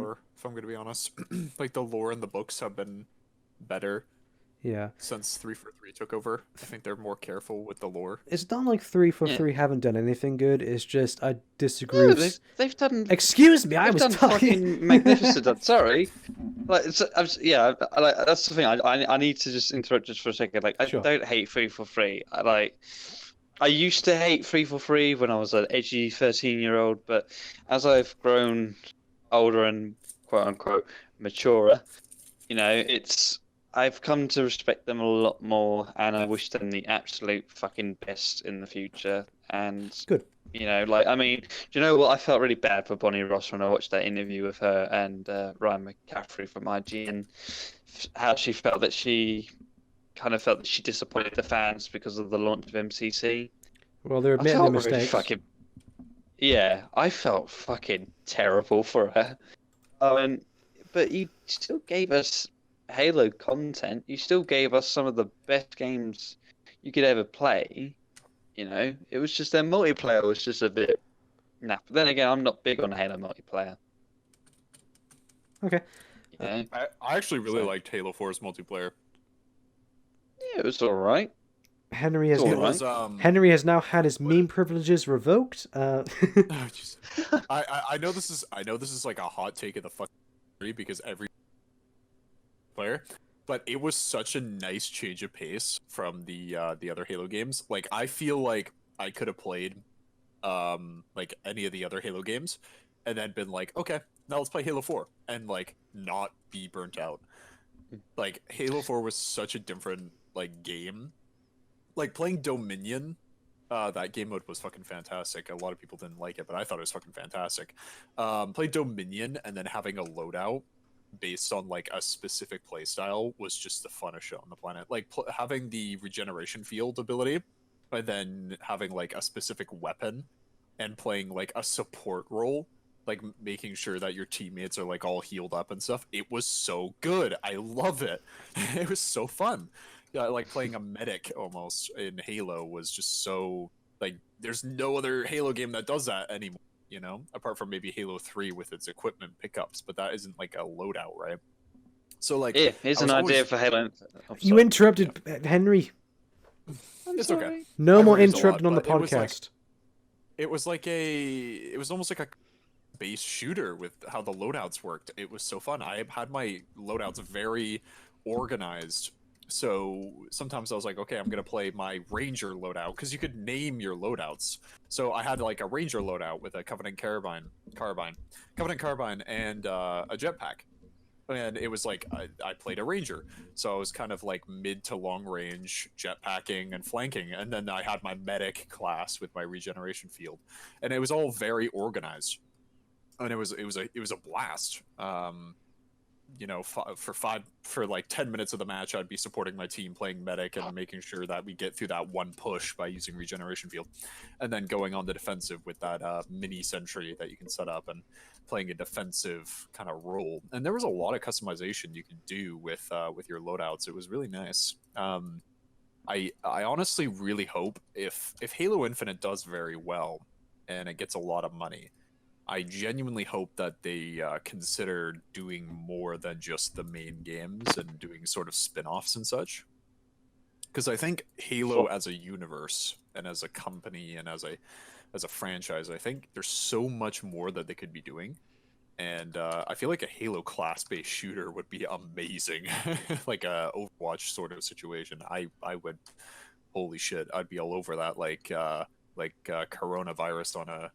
Well, actually, you know what? I'm going to stop right there. But I would be all over that, is what I'm trying to say. Like, I would be very much in support of a Halo class-based shooter, because RTS has been done, and that's really good, and I hope they continue that. But I think class-based shooters and so much more, like more story-driven content, like even a fucking Halo Telltale game. Do a I know Halo Telltale hack and was slash kinda as the dead, Arbiter. but- That'd be cool. Yeah, That's there what you go. I made a. So the video is no longer up anymore because I deleted it during my revamp. But I actually kind of made a video kind of talking about something like that. So basically, Oh, so you Dark do like Souls, hack and slash but it games? was- What is this, Baggy? when they're done to my liking. Oh, we got an elitist yet. Well, anyway, just one more tangent. Sure. It's also connecting to Henry's. Give me my motherfucking Halo horror game, for fuck's sake. Yeah, No. Halo Do it. has so much potential for horror, if I'm going to be honest. But one pitch that I saw somebody do, which I've never seen before, is okay. Hear me out. I know this is overdone, but a sort of Dark Souls game. No. But hang on. Here's the pitch. It's based. It's not actually canon per se, but it's based off of the myths in the Halo lore from a Sangheili perspective. So Sangheili, which are the elites, myth and legends, and that's what it's based off of. So it's like, it's not canon because obviously it's based on the myths, but it's like, think of it as like God of War, where it's like they're gods and myths and legends and stuff, but it's specifically elite culture. And it's a Dark Souls sort of medieval sort of game, but it's No. based on these myths and legends and stuff. That would be so fucking cool, if I'm gonna be honest. But it wouldn't fit particularly well with this franchise. But yeah, Definitely. I'm Well, tired of that's- Dark Souls clones. Stop it! not saying Dark Souls clone, but just sort of, you know, that sort of system like Jedi Fallen Order, that sort of thing. But yeah. Right, Baggy, I have a question for you then. Yeah. What hack and slash games do you like? Oh, let's have a look. Oh shit. Do you know what? Looking at my collection, I don't have a lot. Just name one. Name one. Would you call Jedi Fallen Order hack and slash? No. What kind of, I guess. Alright, name it. Star Wars Force Unleashed. We already had a Star Wars game. Choose a different one. That's a hack and slash. That I don't know. Can we go back to the worst games of the 2010s? He only likes Please. Western hack and slash. He likes the bad type of hack and slash. Because I do have a couple more. What else? Call of Duty 2019.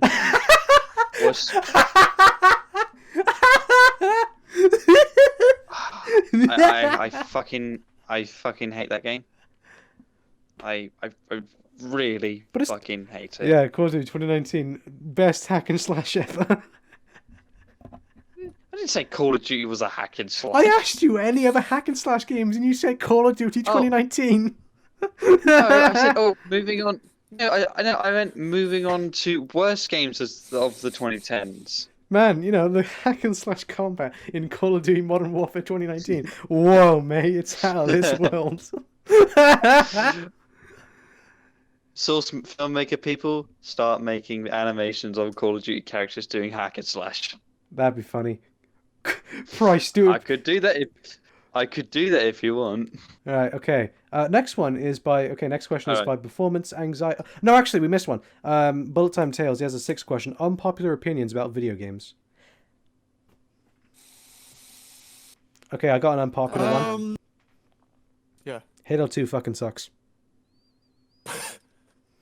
I think Halo 4 multiplayer is actually pretty good. Okay. I don't necessarily want another game like that, but I feel like just having one game like that was really nice, a nice change of pace for the franchise, and I feel like I can rotate throughout all these Halo games.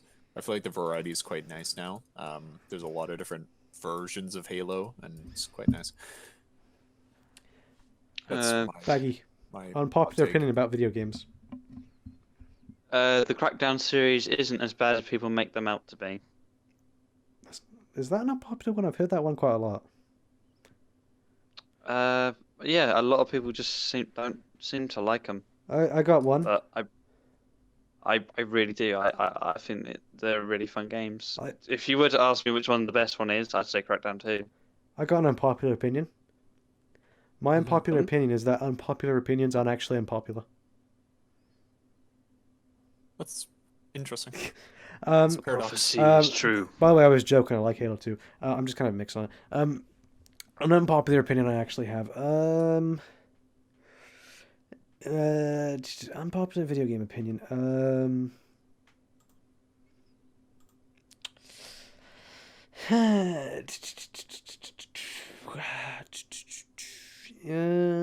What's a? I'm just trying to think of a good one.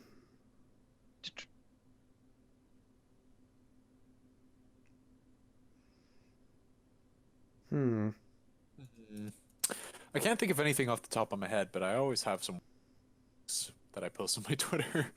I feel like a lot of indie games are often better than AAA games. Yeah, I agree.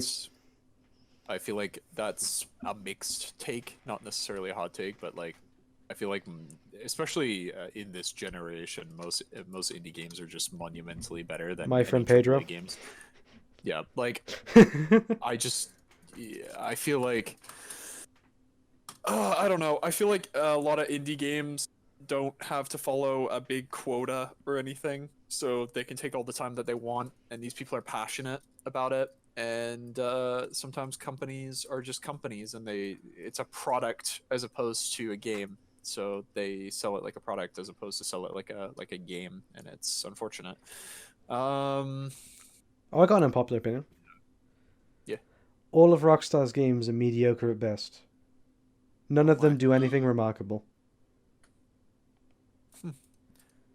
Here's a pretty hot take, which I myself have pretty mixed feelings on it, but I feel like weapon skins in first-person shooter games aren't that bad.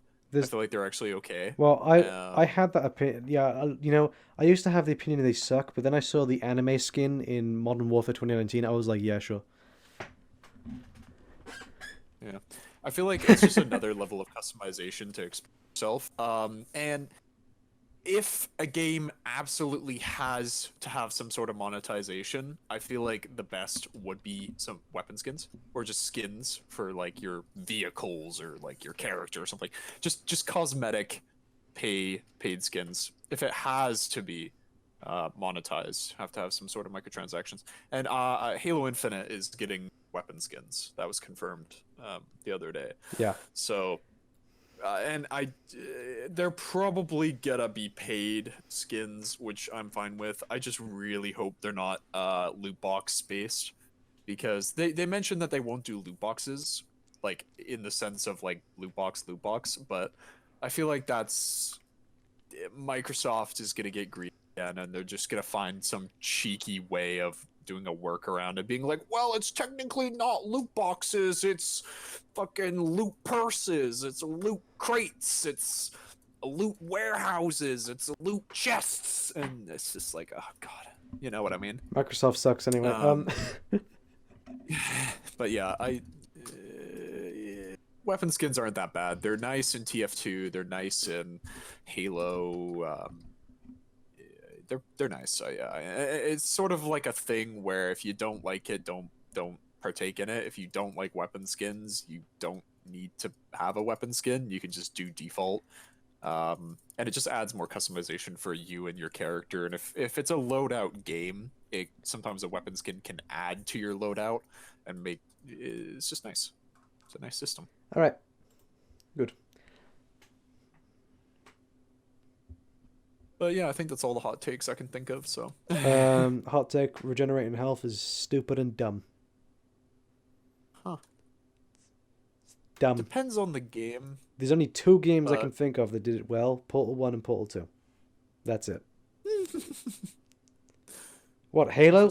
So I think Halo Combat So, like- Evolved had the best system because it had shields and health as well, so that the shields were there so that you could still, like, you could be a bit reckless, but you still have to watch your health bar. You know, punishment would still be taken if you were too reckless, but at the same time, since the player had a regenerating shield and it regenerated to a certain amount, you would always have some amount of, it was always possible you could get through an encounter because you always had a set level of health when you entered the encounter.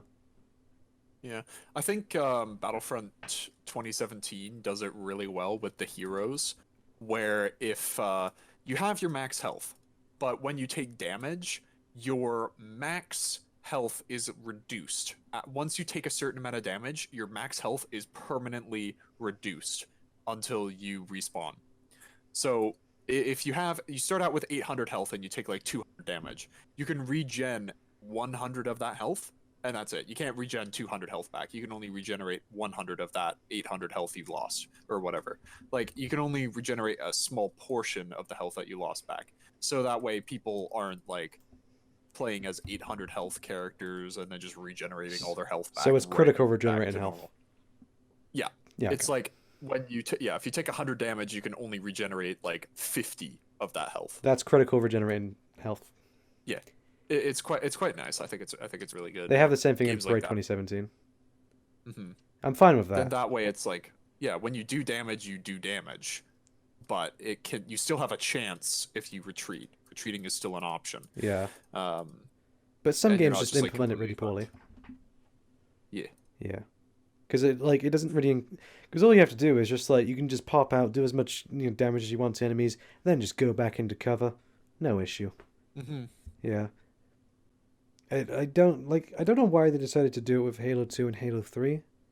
I think it would have been better if they did the Halo Combat Evolved health system, because that worked way better. Yeah, where if they critically wound you, then you are at a permanent disadvantage. Yeah. And, yeah. Yeah. That's fair. I'm That's so solid. I'm so happy they brought it back in ODST and Reach.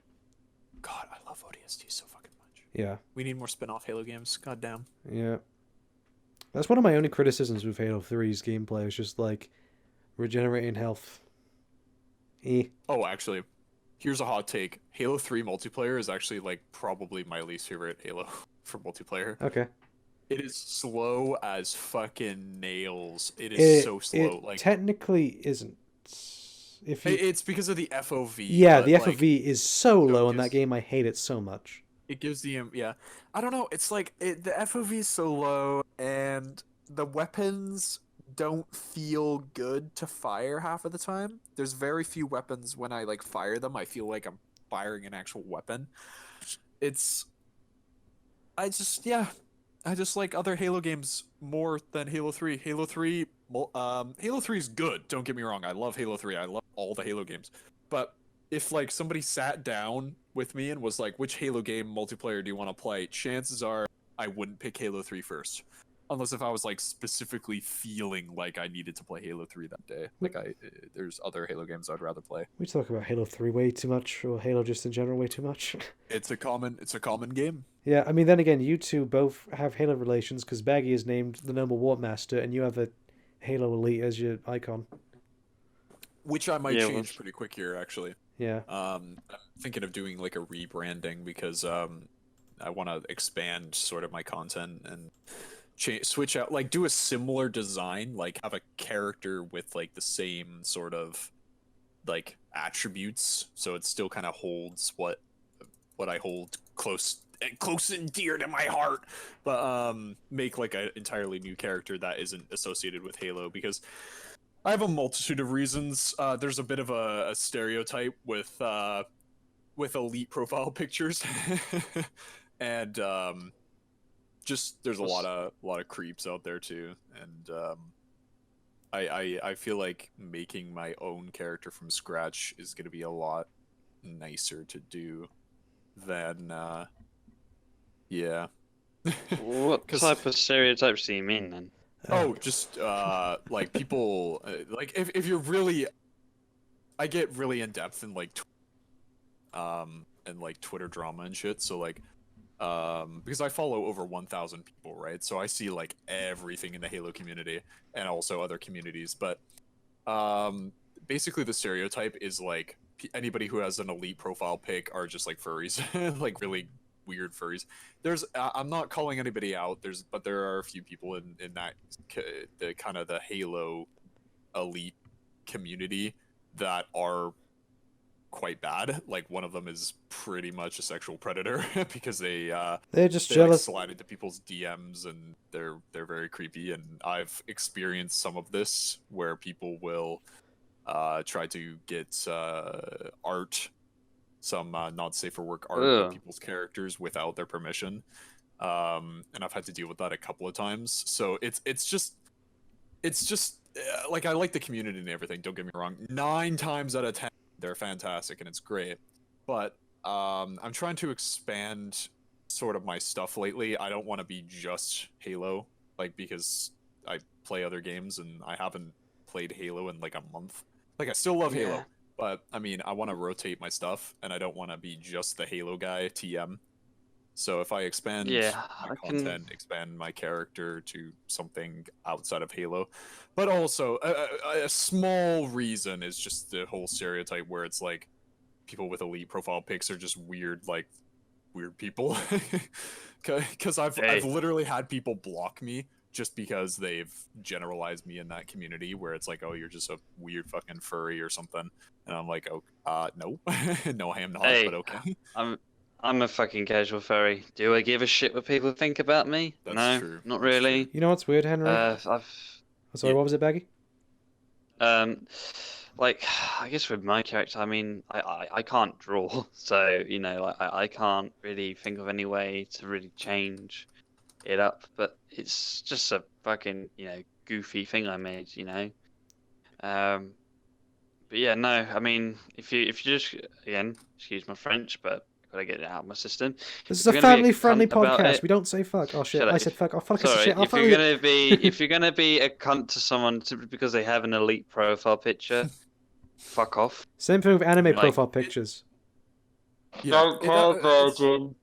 yeah, it's not the reason I'm planning on changing my character. It's just I just kind of want my I guess my mascot to represent something more than just Halo.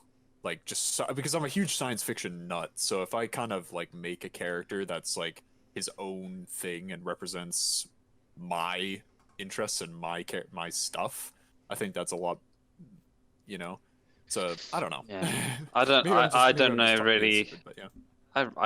I mean, I could understand where you're coming from, and I kind of want the same thing, but I don't know where to go to. I can't do it to myself. Yeah, I can't do it myself. Just do what I did. Um, Dress up as something random and take a photo of yourself. I mean, it would be pretty funny if I managed to get a Halo, Spartan costume, and then get in a wheelchair, which I have right next to me, disabled Spartan. Anybody can cosplay. That's how I see it. Anybody can. Yeah. cosplay. Oh yeah. Definitely. It's just yeah. I feel like we're getting off topic. What's the bunch of the questions? If there was a Oh yeah, sorry. totally. no, Henry. Here's the thing, though. If there was a cosplay contest for me and I went to there, I would automatically lose. Because it would just be awkward. No, no, No, anybody can cosplay. Slam, slam, slam. Yeah. But yeah, Also, here's a question because I haven't asked you two either about it. What is your thoughts on Mr. No Life design?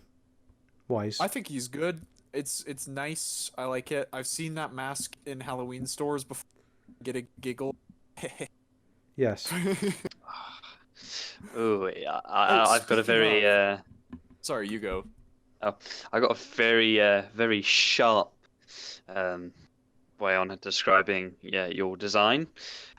Mash shooter vibes. No! Oh my god. No.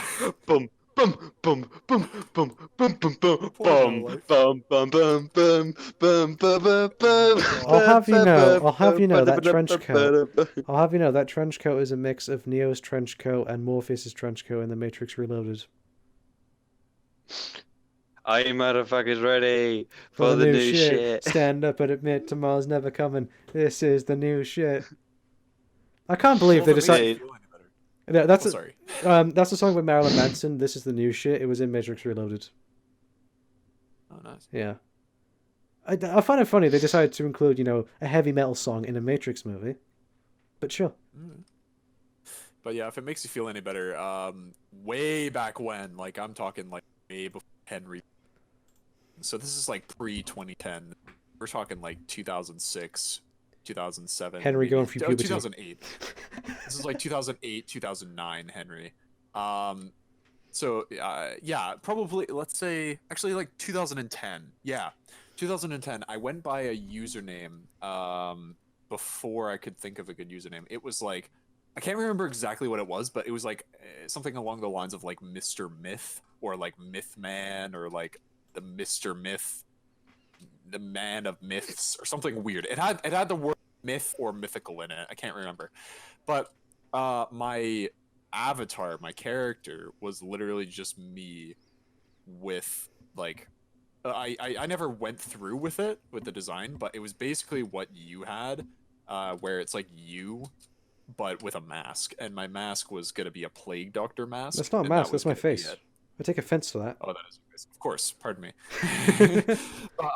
It was gonna be a plague doctor mask, and that would have been kind of my thing, and it was that kind of would have been like if I went down that route, I probably would have had a character that would be this sort of plague doctor masked character, and that was kind of the whole design.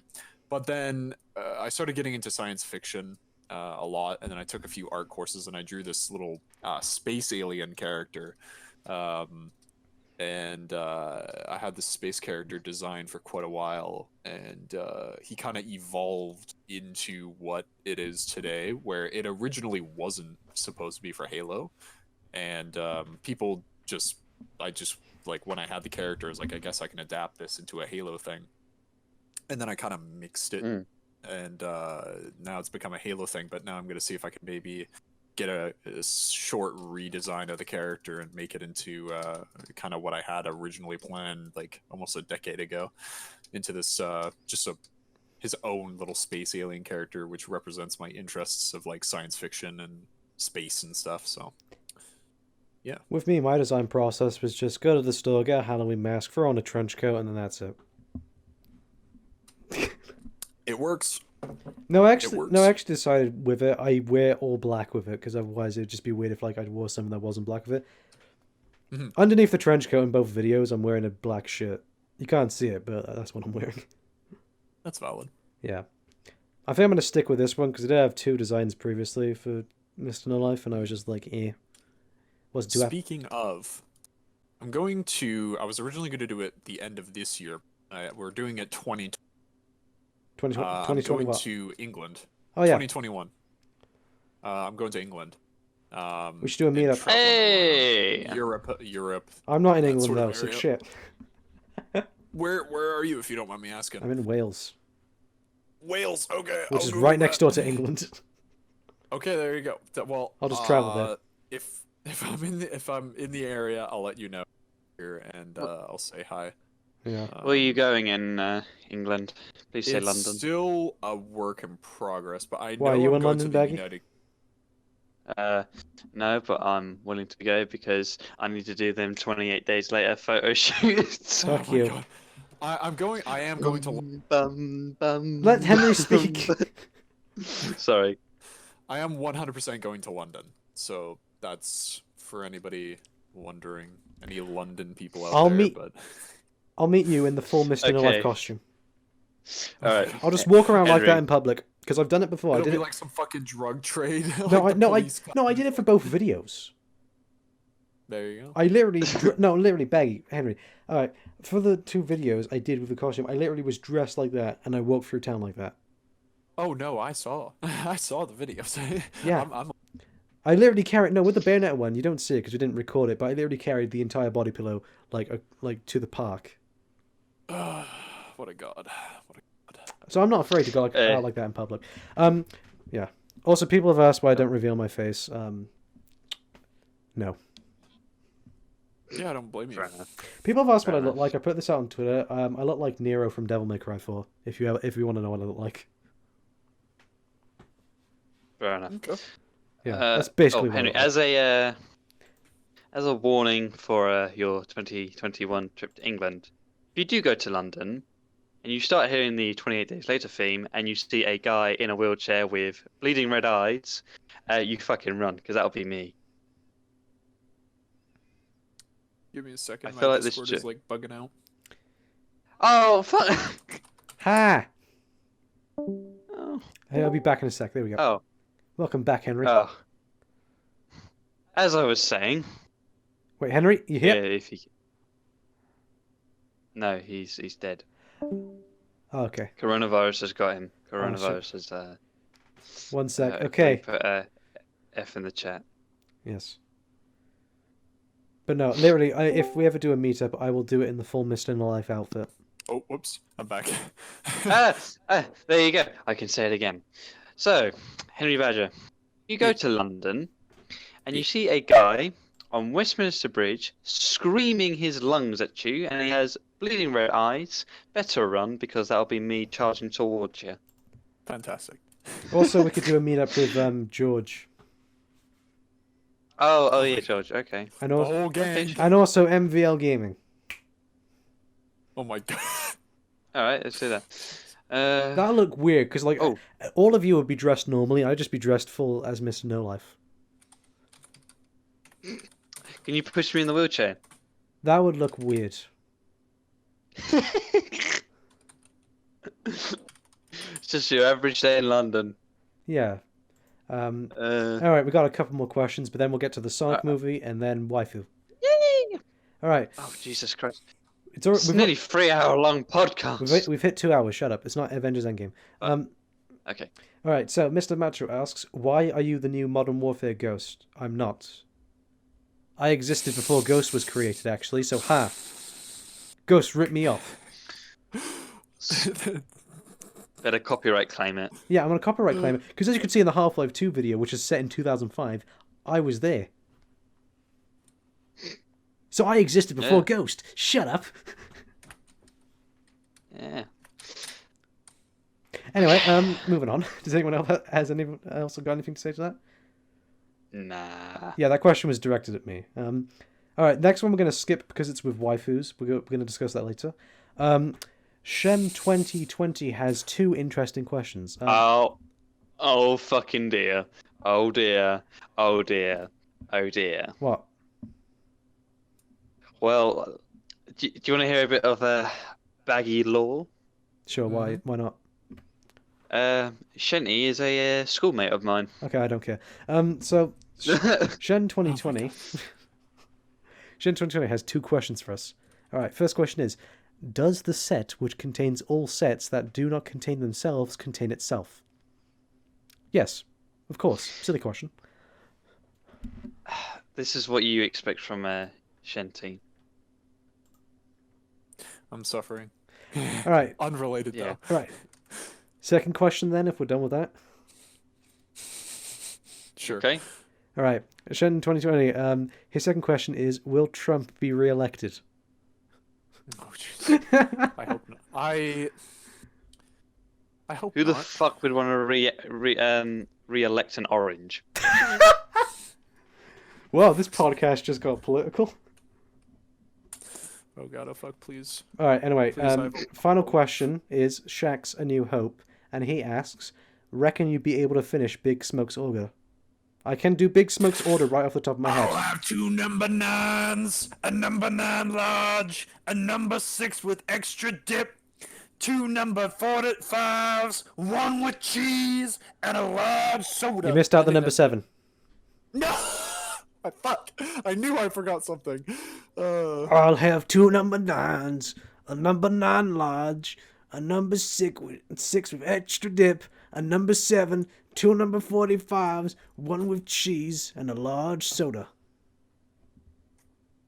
There we go. I fucked it up. I'm sorry, viewers. All right, so now that we're done with all that, we can finally get on to the discussion, the Sonic movie. Oh, can we actually edit this into like a separate video? No. Oh my. Okay. Okay. So, what is it, Henry?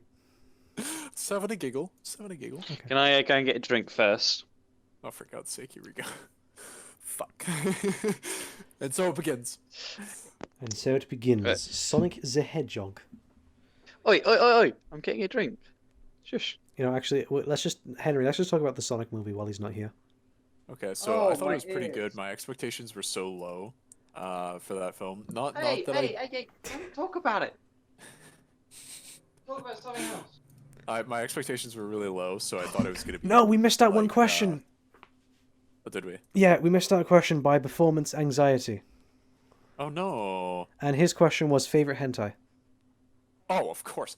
I don't know actually. I would honestly answer completely honest if I actually knew, but can't. I was watching Dark Love recently, which is a hentai, and I like the animation of it. It's kind of a generic plot, but the animation in it is really good.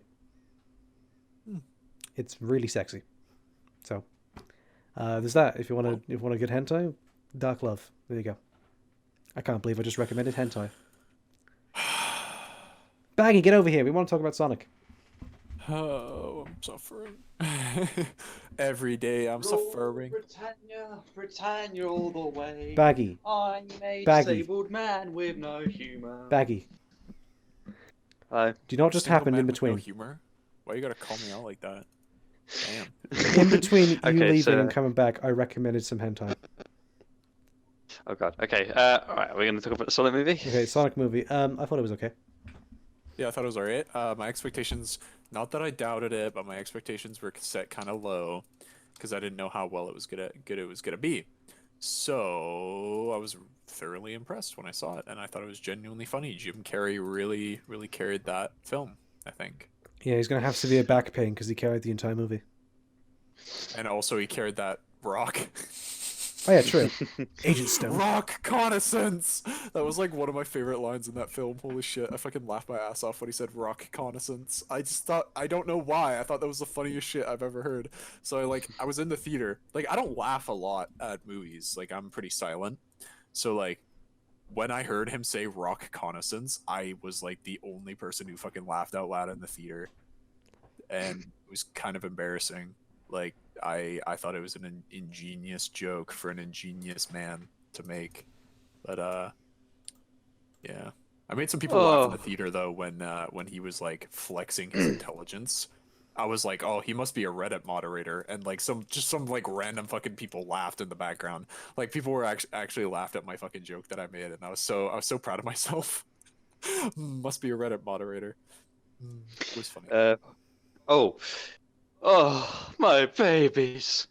Look what came out of my egg sack. Oh god, that one joke, Jesus Christ. No, I fucking love that movie, man. I saw it. I've seen it twice now.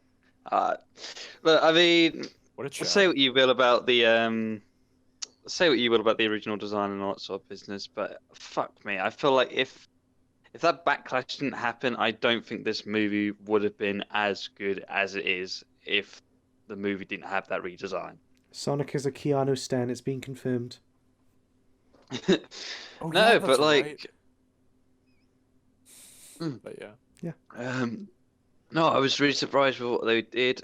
They even like fucking gave Sonic a backstory, which as far as I'm aware, that's never really been done That before. was kind of jarring for me, but I'm glad they did it. Like, I thought it was interesting. It- I was like, what? It was what? literally just done for the opening scene and completely forgotten afterwards. Not really. I mean, Longclaw was mentioned a few times throughout the story. Yeah, but she never played an important part afterwards. It's that's the thing. I feel no, like I feel but like I always feel like the pacing with that scene was like really off because it doesn't really take the time to actually establish it. So it's just like I don't really care. Nothing's It was been like- established to me. I mean, yeah. To be fair, I feel like if the I wouldn't mind if the movie was at least 2 hours. You know, like because if we could have got a little bit more development on that stuff, or on that side, I feel like. Oh, sorry, I've just burped. I feel like there would have been a bit more like emotional weight, I guess. Yeah, because I didn't have any emotional weight throughout the film, to be honest. I mean, I felt bad for Sonic. I'm not gonna lie. I mean, as someone who doesn't have many friends, Mate, we're I was here. like, Shut hey. up. I was like, "Hey, I get, Hey. I understand you, dude." And no, but other than that, I fucking love it. It's probably one of the best video game adaptations we're gonna probably get. Not saying much. Really? Well, it kind of does because a lot of the video game adaptations have been genuinely Detective shit. Pikachu. Except Detective Pikachu was very good. Detective Pikachu and the Sonic movie have been video game adaptations that have been genuinely good, like actually good films. I'd say Sonic Not was like. alright. Pardon? I'd say Sonic was alright. That's alright. Yeah. I think probably what's more interesting about this movie is what are they going to do next? Because Mario vs. Sonic. spoiler alert, No, fucking Tails comes out of nowhere. For God's sake. Wait, Baggy. I said spoilers. Baggy. I Baggy. said spoilers. Baggy. Baggy. Baggy. I Baggy. said spoilers. I said spoilers. Yeah, but like, how are we going to discuss other aspects of the film now that everyone who's not want spoilers is going to tune in? Who cares anyway? Unfortunately, Yeah, Unfortunately, Bayonetta is not in this movie. Oh fucking hell! I mean, she is a Sega We're meant to be character. talking about the Sonic movie for fuck's sake, not fucking Bayonetta the Hedgehog. You're not fine. Actually, never mind. Yeah, no, I'm really interested to see what they're gonna do next because obviously Tails has now been introduced. Knuckles, have Like- Shadow the Hedgehog in it. Make an R-rated Shadow the Hedgehog movie. Oh fuck's sake! Stop making jokes. Nice cock. Too bad mine's bigger. I guess the one thing, I mean, I wouldn't mind a trilogy out of this, but A trilogy of Shadow the Please. Hedgehog. no, shut up. Just please, Jeff Fowler, for the love of fuck, do not put Amy Rose in the sequels. Yandere 101. Put fucking Sally Acorn instead, because Sally Acorn is a much better character than Amy Rose, for fuck's sake. No, just put Shadow Amy in. Rose is basically that one fucking high school student that was obsessed with you and she just couldn't fucking leave you alone. Yeah, she's Yandere. She's a Yandere. Yeah, and that pisses me off because Yandere are fucking annoying. And every time I see a Yandere, both fictional and real life, I want to put a fucking gun in my mouth. Who's obsessing over you? There was one girl that was obsessed over me, Oh, but I okay, won't go fair into enough. Man, I details. wish someone cared about me that much. Goddamn. Oof. I mean, with me, I'm just a skeleton. How could I do anything? Yeah. I don't know, man. Have you seen a museum? Skeleton joke. Yeah. So yeah, bring on those Sonic sequels. I'd No. say make them more animated, not like realistic world stuff. No, I don't want any I'd sequels. say go for more animated this time instead of oh you got to put a CGI character in the real world. Oh, yeah, I don't think that's necessary. Just make an animated Sonic film. Who cares? That's what I just said. No, you didn't. Jesus. No, you didn't. You know what? What if they made a movie? Okay, now hear me out. What if they made a Sonic movie? Okay, hear me out. But it was completely animated. Theoretically speaking. Right, here's an idea. How about they make Sonic, but it's a video game. Okay, so like, what if they made Sonic, but like, It was a movie. What if they made Shadow the Hedgehog, but it's an They did, M-rated video actually. game? They did actually. Have you not heard of the Sonic the Hedgehog OVA? That's not rated M, mate. Fuck off. Have you not heard of the OVA, Henry? I have not, no. You fucking hell. No, there's a 2D animated Sonic the Hedgehog OVA that was released in like 1996 or 99. It's on What a world. YouTube as well. Yeah. It's on Send YouTube it, as well. link it Yeah, right what now. about it? Well, there you go. There's your fully animated Sonic movie, No, except it wasn't really No, I theatrically released. want an M-rated Shadow the Hedgehog game. I thought we were talking about the Sonic 2020 movie, not fucking Shadow. The thing is, I don't really have much to say about it. It was an okay movie. I enjoyed it. I don't really have much else to say about it. Well, what were the good parts? What were the bad parts? And what were the okay parts? Okay parts was pretty much just all of it, mostly.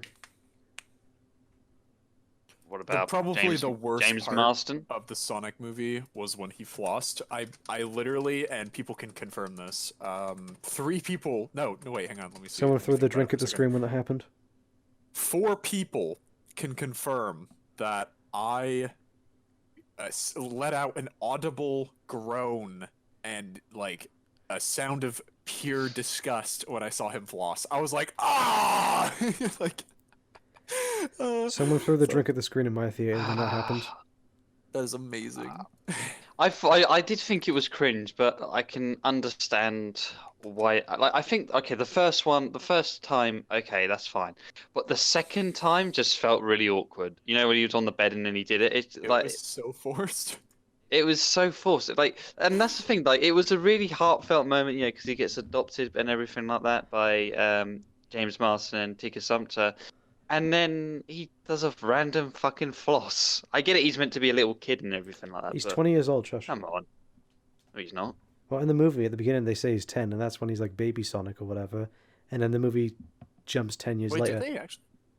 So, yeah, he's Did 20. Do they? Yeah, so he's 20. Really? Yeah, he's 20. I- In the games, he's Fucking 29. hell. Yeah, Sonic in the Fucking hell, games he is must be 29. really autistic then. Yeah, in the video games, Sonic is 29. And Shadow's You're- 15. What? You've just blown my mind. I bro. know my Sonic stuff, mate. Anyway, do you know what? I feel like my joke just went completely over your heads. Yeah. I said, yeah, you said he was like 29, and I went, well, fuck me, he must be really autistic. Oh, don't worry. The funny thing- I heard the joke. The thing I find funny about this podcast is that we always treat Baggy like he's the kid, but he's the oldest one out of all of us. Yeah, Really? exactly. How old are you? What, me? Yeah, how old are you? I'm the same age as you, dude. I'm 20. Really? Yeah, but a few Oh my months. God, A few yeah. months older. Oh my No, gosh. That's No, crazy, no, bro. I'm 20. Right. Oh, And I Birth went month. and June. I went to July. a Sonic movie on my own Right. on Valentine's Day because I have no friends. I oh, spent don't worry. I went on Valentine's Day as well. so my don't worry. Valentine's Day was spent with 2 Sega characters. First with Sonic, watching the Sonic movie, and then the second was Bayonetta when I cuddled her in bed the rest of the day. Fantastic. Yeah, but no, Jim fucking Carrey as Robotnik. That was a real treat. I mean, I wish he kind of put that flight suit on, you know, the red suit, a little bit earlier on in the movie. No. Mm-hmm. I prefer a black suit. You know Um, me, I like edgy long coats. Oh, fucking hell. Yeah, I feel like if maybe he put that suit on just a little bit earlier and maybe there was a bit more back and forth between him and Sonic, yeah, that would have been perfect. That would have been fucking on point. But for what we got, I mean, it's good to see Jim Carrey back after, you know, years of not really doing anything. Yeah. And it's just good to see that this film is just a genuinely good film. Yeah. And it feels like the redesign was well worth it, and the movie is making money because of it. So, you know, I guess if you want to go into this subject, the whole Birds of Prey versus Sonic No. movie thing. No. Oh boy. No, you don't want to do it? No, it's a stupid and tireless debate. If you want to go see a movie, go see it. Who cares? I mean, yeah, like give love, you know, give love to both movies if you know. Or Yeah, I just feel don't, like or both just, movies, like both movies. or if just you don't go see then- either and go see Parasite Birds of instead. Prey actually wasn't that bad, to be honest. I actually really did enjoy Birds of Prey. It's okay. Despite Would you the recommend whole. it? Yeah, I'd recommend it. It's meh, to be Definitely. honest. The action was kind of hokey, which is weird because it was directed by Chad Stahelski, who directed the John Wick films. Yeah, I kind of noticed there was a John Wick kind of vibe to the action. But it I wasn't- kind of like went. It Hmm. wasn't done as well though. I guess they have to kind of, I guess, connect it to, I guess, Harley Quinn as a character. Yeah, but like I don't know. It just isn't as interesting as someone like John Wick. Yeah. Also, John Wick's a way better movie. And a way better Yeah, character. but At least better than the movie version. yeah. But no, I mean, I had a magnificent time seeing the Sonic movie, both, and it felt satisfying simply because I have always wanted a Sonic movie like theatrically ever since I was like 5 years old. So the fact that it is I want a here Yakuza and movie. it is as good as it is, at least for me, I want a Yakuza movie. Come on. that's fucking satisfying. I want a Yakuza movie. Come on. Well, Please. I want a Yakuza movie. Here's an idea. Get some fucking source filmmaker and make your own Yakuza. Why didn't you make your own Sonic film then? Because I didn't have the money at the time. Neither did I, and I don't have the money now. So shush. Start a crowdfund. Either way. No, but seriously, I mean, well done to Jeff Fowler, and just seriously, just listen to your fucking fan base, because listening to your fan base equals success. Exactly. I'm your for God's fan sake. base. Make an R-rated Shadow the Hedgehog movie. I will pay to see that. No, I mean, I made a tweet about it. As a fan, get Neil Blomkamp to make a Halo movie. Shut up and do it. No. He is the best guy to do it. No. You see, have you not seen Halo Landfall? Do not make a Halo movie. I mean, it's better than the shit TV series Do not- that's coming out. Do not make a Halo I am movie. very concerned about that TV series. Can we get off Halo? Ah. let's not get into Halo. You know, Let's not get into Halo, but if the next person who says the word Halo after this point is getting kicked out of this podcast, we talk about it way too much. We do. yeah, but I'm just interested to see what they're going to do with the sequels. Honestly, just don't put Amy Rose in any of them. I'd love to see them do it just to annoy you. Wow. Do you know what? You done something good when fucking Chris Chan likes the movie. Who the hell's Chris Chan? You do. You don't know who Chris Chan is? No, who is he? Are you fucking kidding me? No. This is gonna. Oh my fucking god. No one in the Discord except for Shenty and Performance Anxiety. This is huge. Only me. me, Shenty, and Performance Anxiety knows who Chris Chan is. Who is he? What the fuck? Oh, bruh. What is That's going a- on? That's a podcast and a half. That's a Who is he? whole like we can't. I can't get into this. We can't, dude. I'm searching him up We now. literally can't. Chris Chan. No, like this is No, like a day of research you gotta like dedicate. Like you just can't know who Chris Chan is. Oh, Do you know what? I'll link. Look, I'll say this. It is quite a sad story. I think I know about this actually. I think it's a Is it sad? genuinely. I Yeah, haven't heard I of sad. say All it. right, let's not get into it then. I don't want to. Well, Let's talk about. no. I mean, as in like the stuff that kind of happened to it. Let's not get into it then. Oh no, I did not hear about any of that. But anyway, yeah, we'll leave. I That. thought you said you knew who Chris Chan was. I did. I do know who he is, but I didn't know like the whole shebang. Right, it's clear none of us know who he is. Oh, so you know the name, but you don't know like the backstory of him then. No, I just know like about like some. Holy fuck! I'm gonna have to send you to both the documentary. And I will not watch it because I have better things to do. Well, I mean, Like, I'd cuddle rather your watch. wife. Yeah, Like I'll fucking link it anyway. shout out Gordon Zora. Hello, There we Gordon go, Zora. Gordon Zora. Good guy. He's good get guy. by yeah. he gets a shout out in my next video. He deserves it. Also, So can we all agree with the Sonic movie then? I mean, who like it's all right. think it was Badger was like Badger thought it was good. I mean, okay. No, I thought it was okay. My and I name's just thought it was Haruka. really good. Fuck you. I hate. Okay, this is a minor gripe. I know I sound like a huge arsehole when it says I hate when people just say no life. Oh, I'm sorry. I hate it. Okay. I'll be sure to keep that in mind. My bad. I'm just kidding. But if you want to refer to me by an actual name, if you don't want to refer to me by the full title of Mr. No Life, you can just refer to me as Haruka. Haruka. Yeah, Okay. it doesn't Haruka. actually annoy me, but I just find it weird because that's a readily available name Okay. and it's shorter. But anyway, yeah. So waifu scale. Now we're talking about best waifu. Ah, fucking hell. So I did some research on Luna, Bayonetta, and RV Mishia. Aravi. I'll just call her the Slayer. Okay, is that okay with you? Okay. That's okay. Okay. I did some research on them, on their body Why are proportions, we doing this? and Why are we okay. doing So our first three categories was who has the thickest thighs, who has the Oh, biggest for fuck's ass, sake. and who has the biggest It's boobs. about the personality. That's what- It is. It really is. All right. So It doesn't matter what you look Henry, like. we have personality on the list. It's on the list of things. Oh, fantastic. Okay. Okay.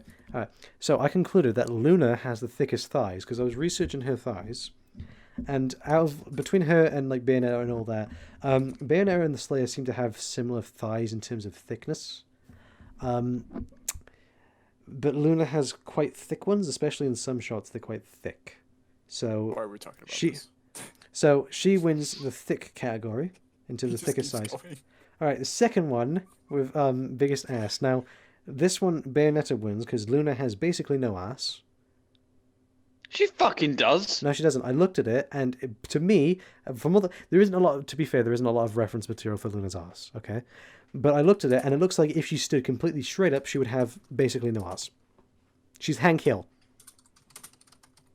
Bruh, she does have an ass. Show me Oh, fucking hell. Wait, who are okay. we talking about? Luna, What? Luna from Hell of a Boss, Luna. and it can't be fan art. Oh, We only go by canon material. Canon Okay. material. Okay.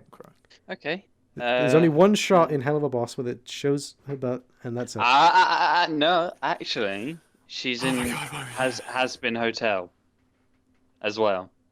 Is she? I don't remember in there. Yeah, she actually is. Is she like is like a 'Cause, cameo or something, like a offside thing? Yeah, it's like really, really, really fucking quick, but she's in there. Okay, does it show her That's butt? interesting. Yeah, it does. Send me the image now. Jesus fucking Christ. It appears I need to do I further mean- research. Send me the image. I don't know if that is a butt or it's thighs. Again, I'm not Alright. good on. Send me the image. All right, well, fucking hell, Jesus, you sound like my mum. Either way, but before I can conclude the ass thing, I can conclude that Bayonetta does have bigger boobs than both the Slayer and Luna. Okay. Yes, I researched them, and yes, Luna has basically no boobs. She's Of course. she's an A cup. She does have boobs. She's an A cup. Slayer She has boobs. Slayer is B cup, and Bayonetta is like bigger B cup in that range.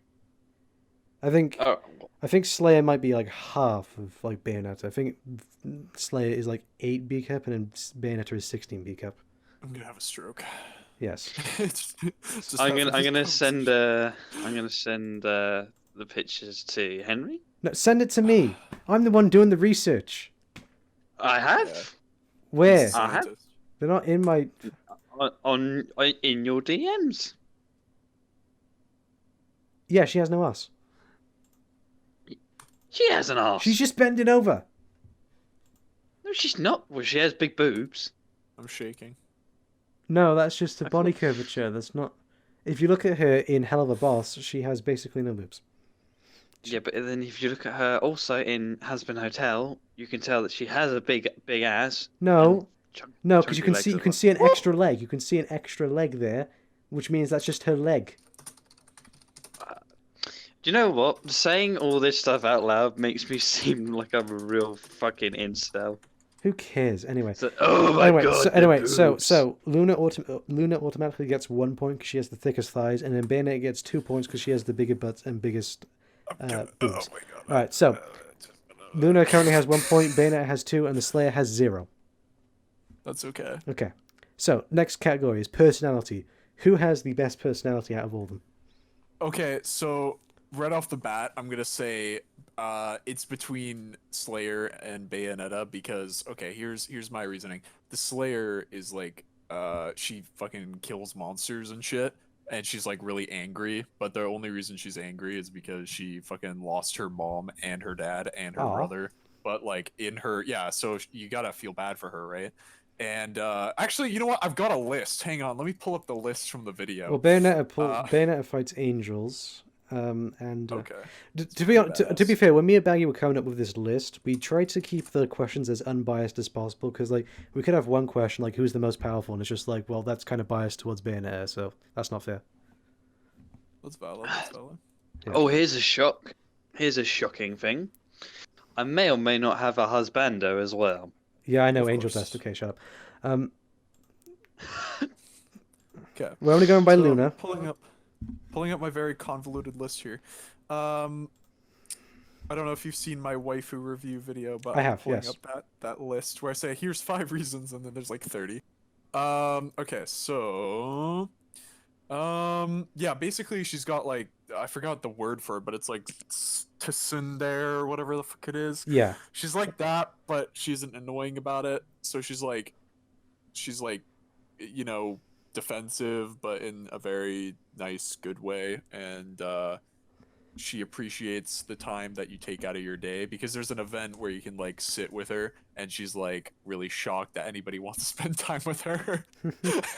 And she like appreciates that, so she's nice. Yeah. But she just and during her route where you like try to date her, she like opens up and tells you why she's like so fucking angry all the time and stuff, and it's because she lost like her whole family and she's like orphaned. So you gotta feel bad for her. And at the end she like kind of opens up and becomes like your friend. Yeah. So yeah. Also, she's a gamer.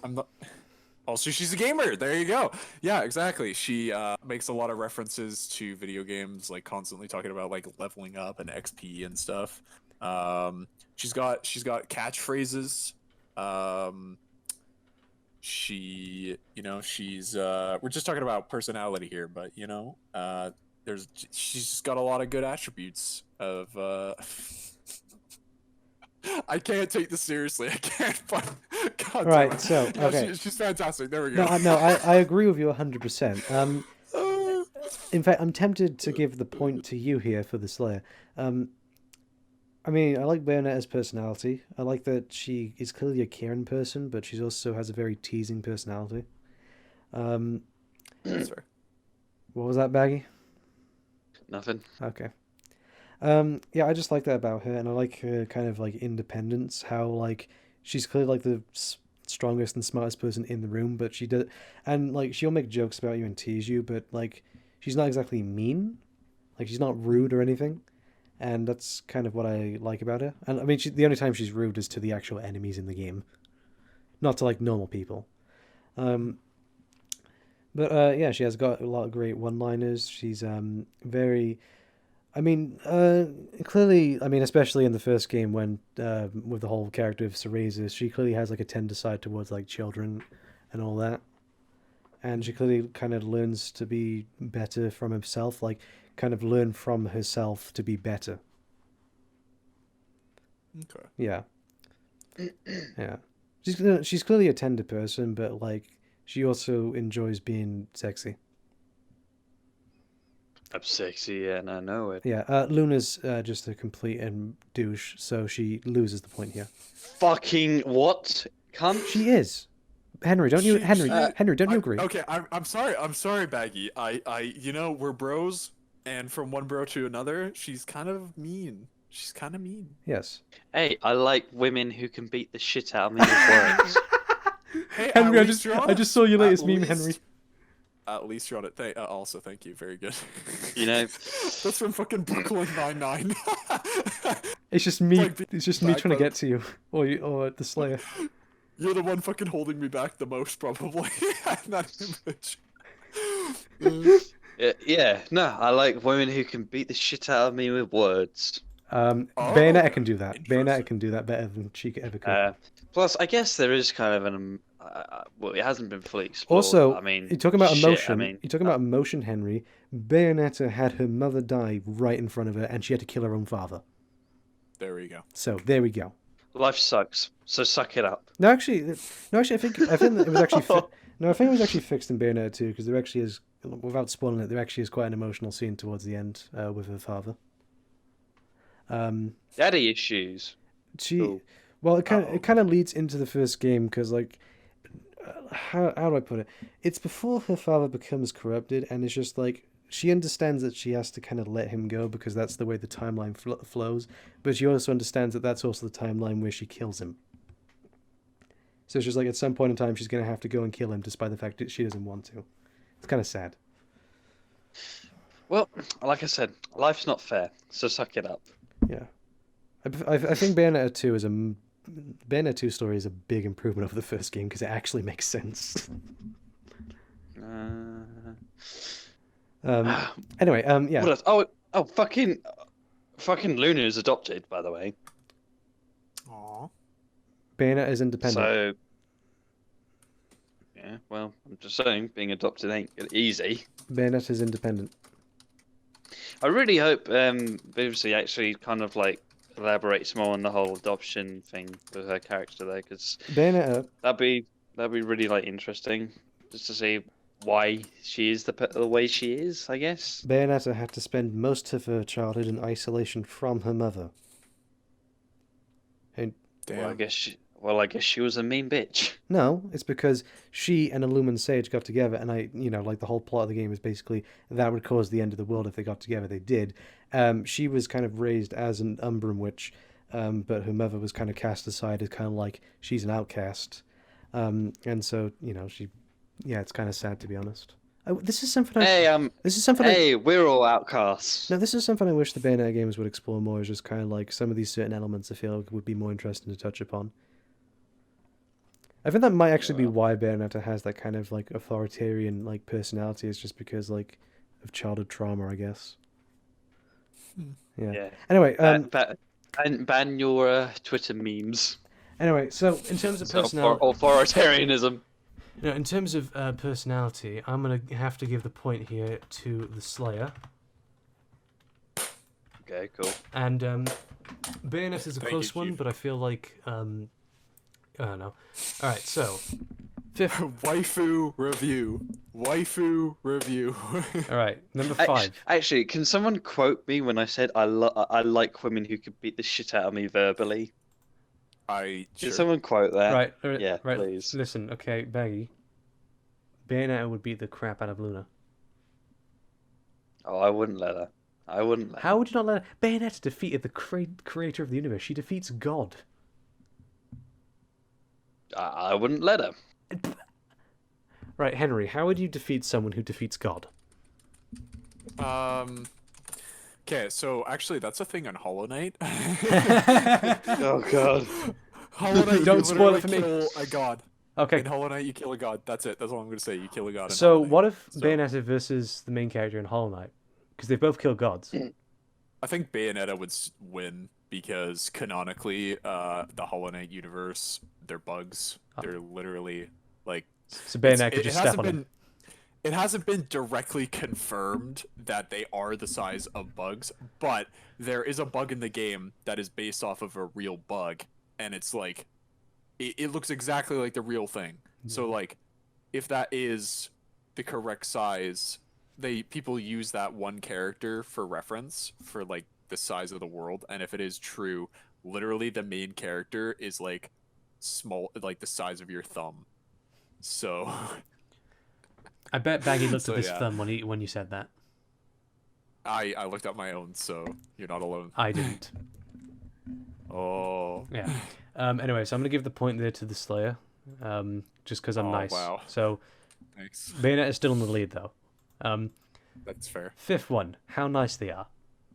Okay, so Slayer pretty much is like, I'd say second place. I think Luna's the meanest. Bayonetta's the most nice, and Luna's wait, Luna's last, Slayer second, Bayonetta first. I feel like Bayonetta has the nicest manners.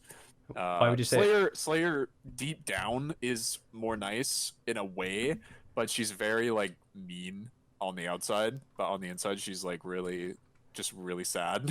I mean, I just want someone to care for her. I mean, the entire second game of Bayonetta is just her going into hell to rescue a friend.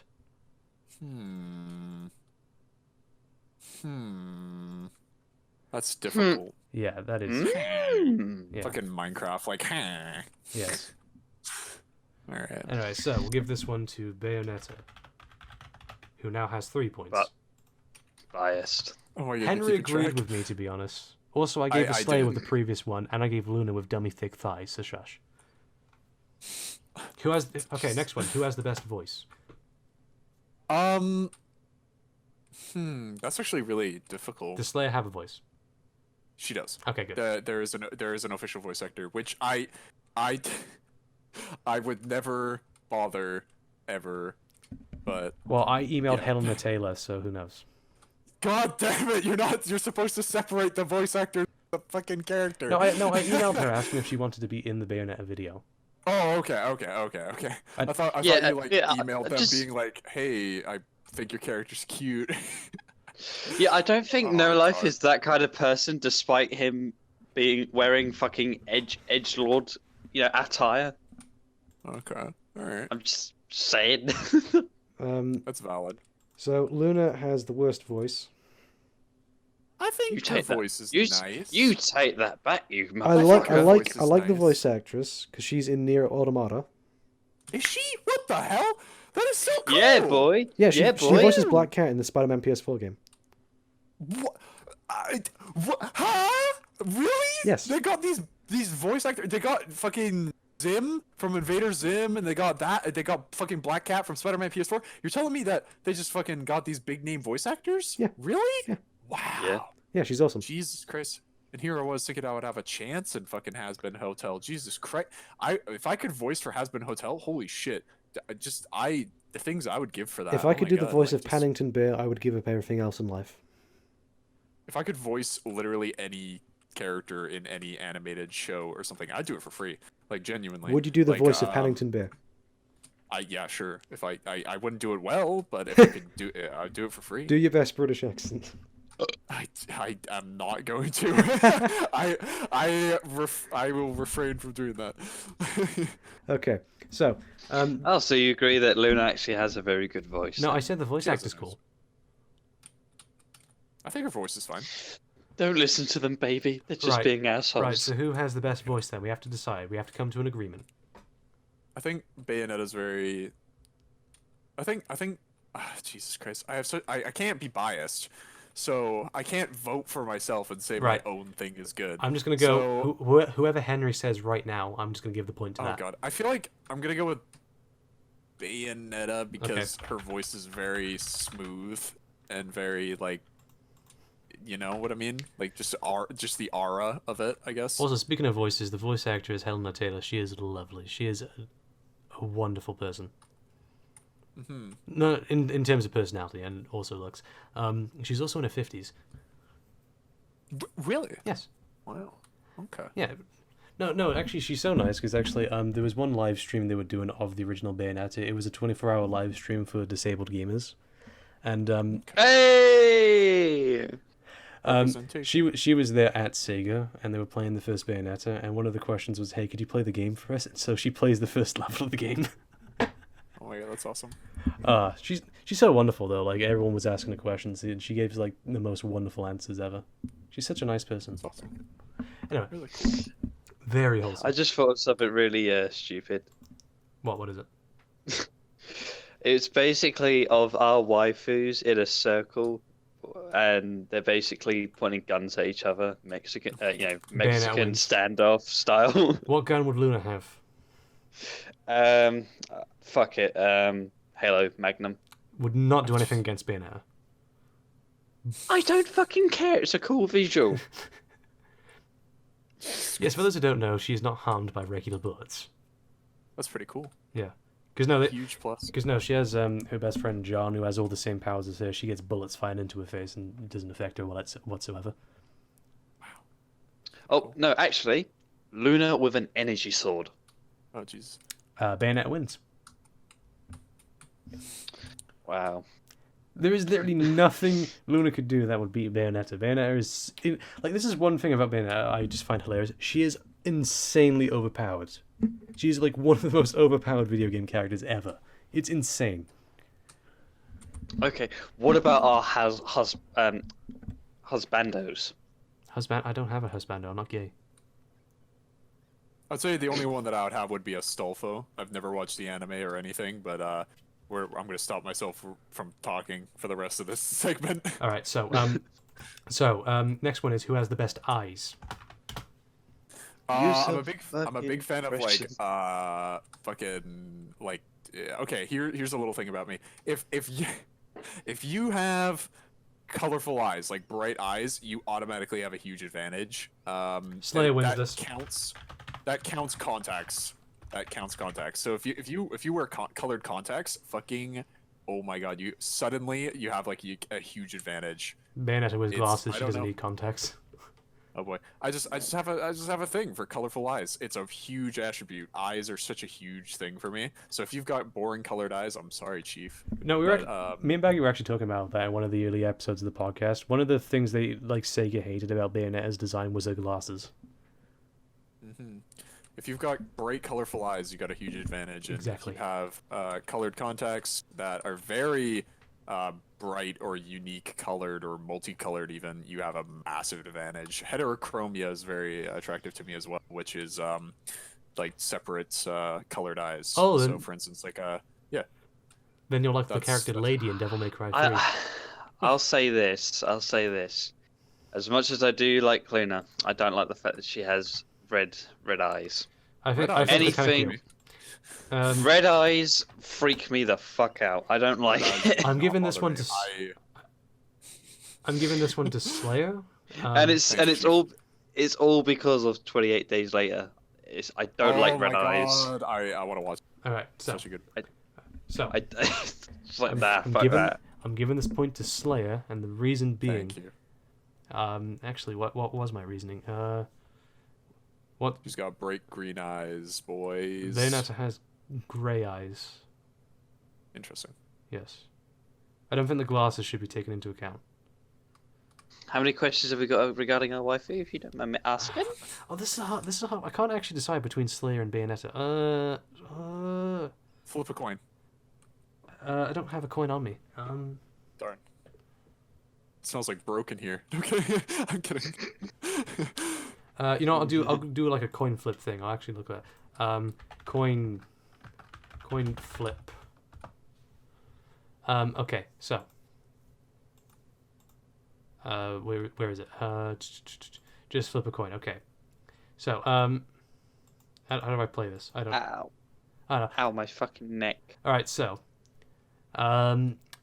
who is it? So tails should be Bayonetta, heads will be Slayer. Sure. Okay. Slayer. Yes. Okay, so who has the best smile is next.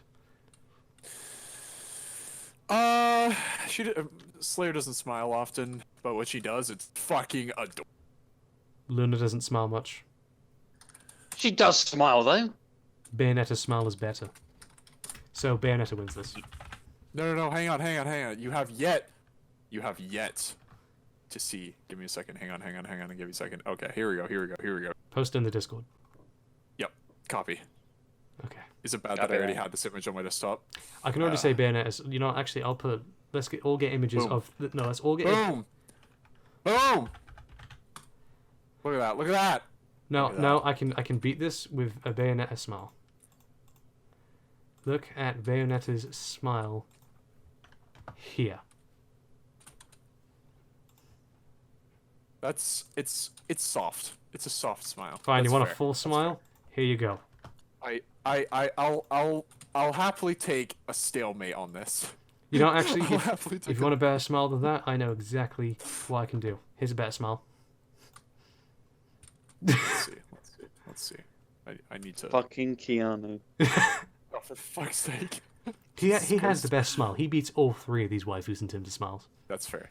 Okay, Yeah. let's add Keanu into the list. Okay. No. If we add Keanu into this list, he annihilates all of these.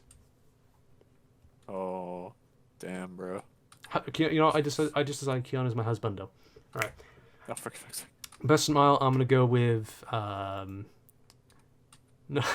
no. I've seen Keanu. No, this is me. This is one sec. This is me seeing Keanu. One sec. Where is it? I can't believe you said that you don't like meatballs. That you don't like what? This This is me when I see the image Keanu. that I just. The image that I. What? No, delete that. That's fucking horrible. Right. Who has best smile? I'm gonna right, go so- with Bayonetta. Right. So basically, the context behind the image that I sent of me putting No Life Seen Carney is that basically I made a meme saying with that image, and I captioned it with "When your mum calls you and she's made you meatballs," and then No Life replied to me saying, "I hate meatballs." I love meatballs, dude. I hate them. I don't want to toot my own horn, but I make some pretty good meatballs. You have yet to try my meatballs, which are like the most mundane meatballs on the planet, but people say that they're That sounds good, wrong and when you take it out know of what? context. Mamma mia. All right. So next. No Life, I take it the two anime girls that, well, I say quote unquote girls might be traps. I take it they're traps. No. What a concept. Mm, They're not even having sex. What are you on about? That's Why just are we your, having this that's conversation? just your dirty mind, are Baggy. you sure?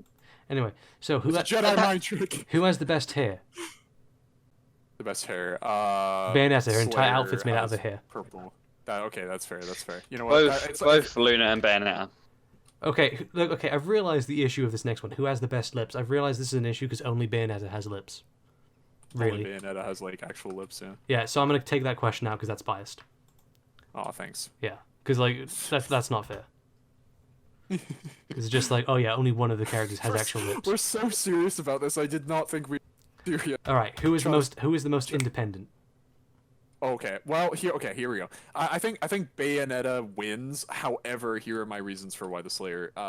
She is an orphan, right? Okay. And she's still getting an education. She's fighting fucking monsters. Bayonetta is an orphan. And yeah, there. Okay.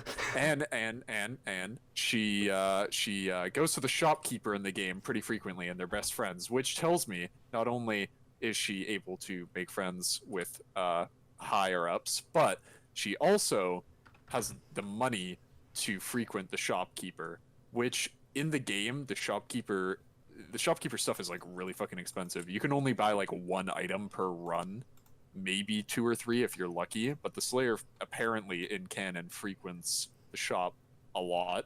So that, that tells me she's got money. That tells me she's independent, right? She's reliable Have you because she's got seen money. Have you seen the dresses that Bayonetta wears and she buys on a regular basis? That's fair. Yeah. Honestly, at this point, I thought it through. Slayer probably gets her money from like the people she kills. I would not be surprised. But no, this is the isn't thing. the- It's never explained how like Bayonetta is like so rich, Mhm. because it's never explained what her occupation. With her best friend John, it's explained she's a high school teacher, but like with her, it's never explained. She's a high school teacher. Yes, John. Her Fantastic. best friend John is a high school teacher. Amazing. Yes, I would love That's her to be. I would have loved her in my high school anyway. So yeah, it's never explained what Bayonetta does for money. So this one, most independent Bayonetta. Now, who has the best feet? I'm gonna give this one to Luna. Why are we having this?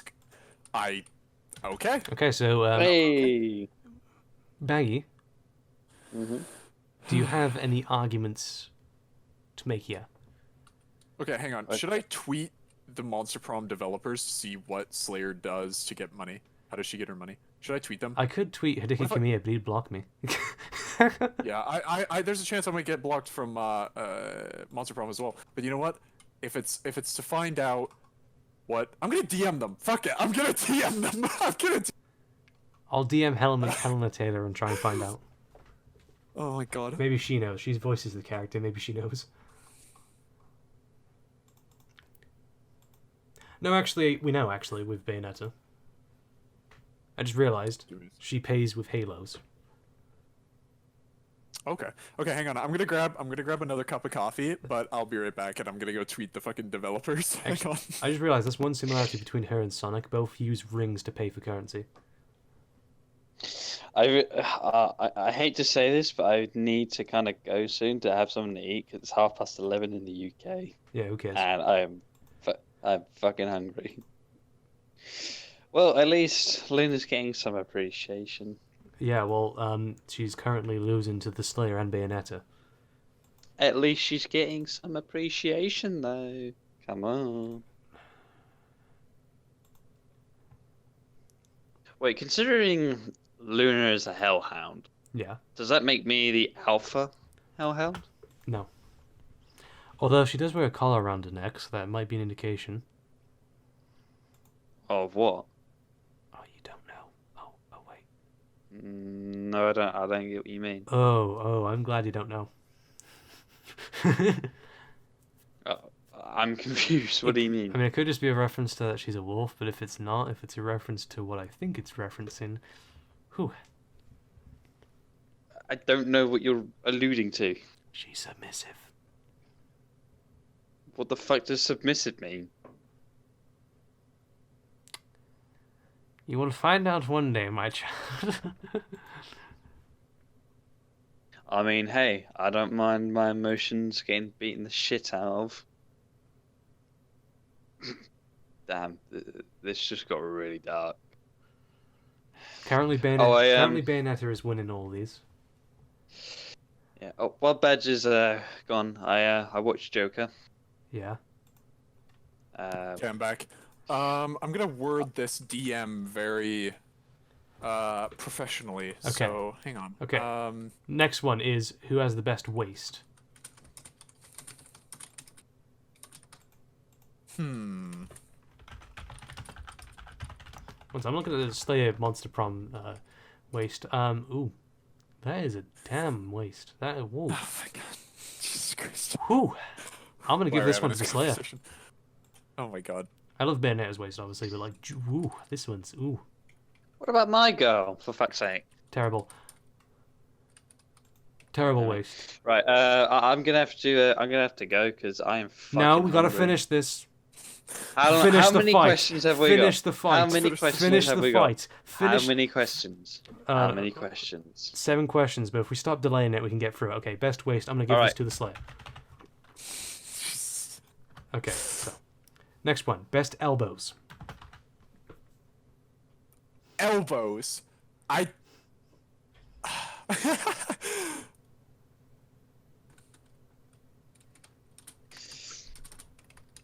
Any defense? I can't really choose. Okay, we're gonna give this one to the Slayer. Okay, let's go. 1 second. Best Pick up the pace. best hands. She's got the best hands in the business. Okay, Luna then, I guess. She's got fucking claws, doesn't she? So yeah, Yeah. her hands are. Hell yeah! Effective. Woo! There we go. Try not to be biased here. Thank you very much. I will say this from experience: those claws are fucking sharp. Goodness. Really? Oh yeah, boy. All right, who has the best eyebrows? I mean, Slayer has some pretty powerful eyebrows if you've seen them. Slayer. Refer to the previous image that I've posted. She has very powerful eyebrows.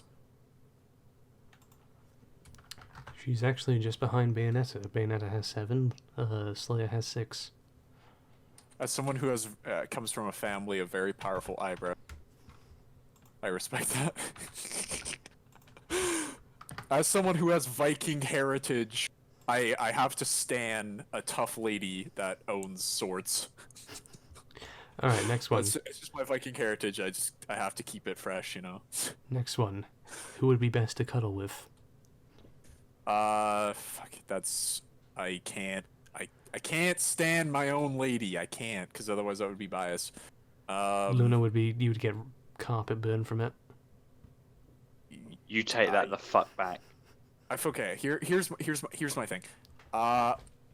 Luna's like a wolf, so she's probably she's a hellhound specifically. So She's she'd fluffy. She'd be floofy, yeah, but she's got claws. She probably wouldn't be that happy about it. Just from what I've seen, I don't know about Bayonetta. I don't know the character that well, as well as I know some other characters. So, I'll buy the game for you then. oh my God. Very poor choice of words, Henry. Very poor Very choice poor of words. choice of words. Oh my God. Alright, so are we gonna give this to Fantastic. the Slayer? Oh boy. Slayer I gets feel it. like that would be biased. Slayer oh gets God. it, which then puts her with Bayonetta. They both have 7 points. Right, so 2 last questions. Best taste in music. I don't know what music Slayer listens to. She seems like a bit of a metalhead, but I honestly don't know. She's got a. Okay, here's my reasoning for why she seems like metalhead. She's really tough. She's always angsty and angry, and she has a dress made out of fucking chainmail. If that isn't the most metal thing you've ever heard, I don't know what isn't. So. I'd say that Luna would probably listen to things like Marilyn Monroe. No, Interesting. I'd say so. I wouldn't. I'd say. I don't think so. I think I think- she'd I listen think- to I think Marilyn we should- Manson. I think we should go to. Oh my Scarlett fucking god! Johansson! So, dude, oh my god, I can't believe I fucked that up. Marilyn Monroe. I fucking choked on my coffee. It went down the wrong tube. Marilyn Manson. Scarlett Johansson. I'm so sorry. I can't believe I fucked that up. I'm tired, man. Who cares? It's only 20 minutes until midnight, so who cares? Oh my god. I want to it's go not even play 4 the o'clock. Division. You can play it tomorrow, okay? Shush, my child. Right, best taste in music. Who are we awarding it to? Not my I'm fucking gonna dad. opt out my character because she doesn't. There's no canon material that states what music she listens to. That's actually a question I'm gonna ask. What music does Like, Bayonetta, I'm what music literally- does Bayonetta listen to? I think Bayonetta listens to, I'm not She sure. listens to Vaporwave. No, she doesn't. She wouldn't listen to that gay shit. What? How dare you?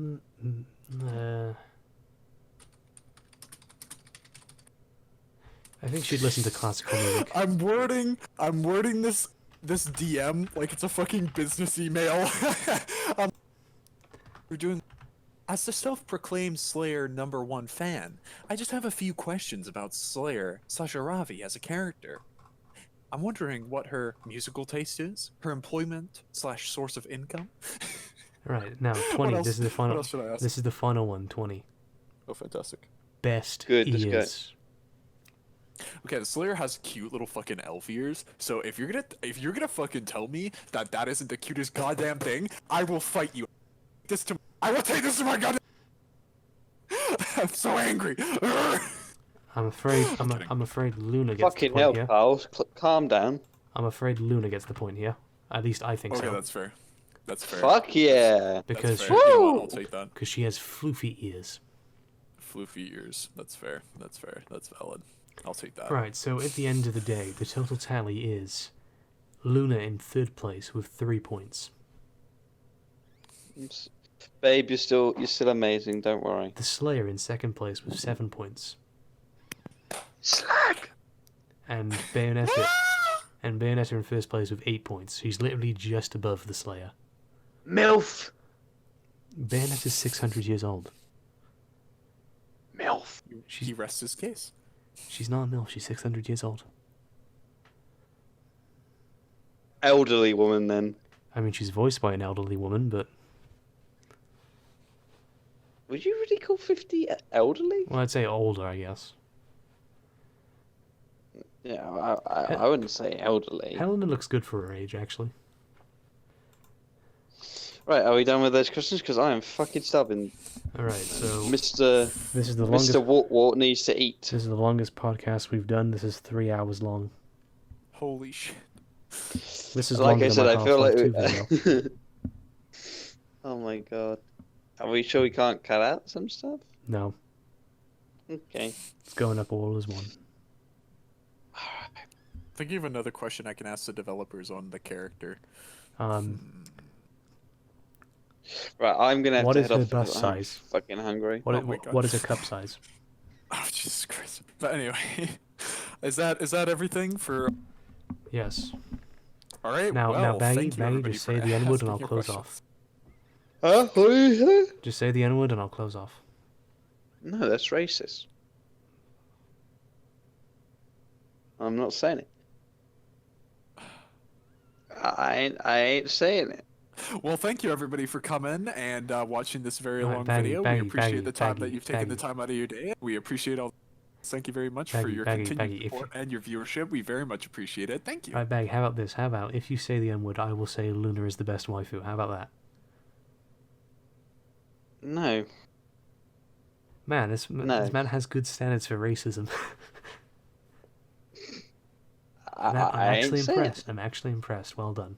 Either way, I ain't saying it.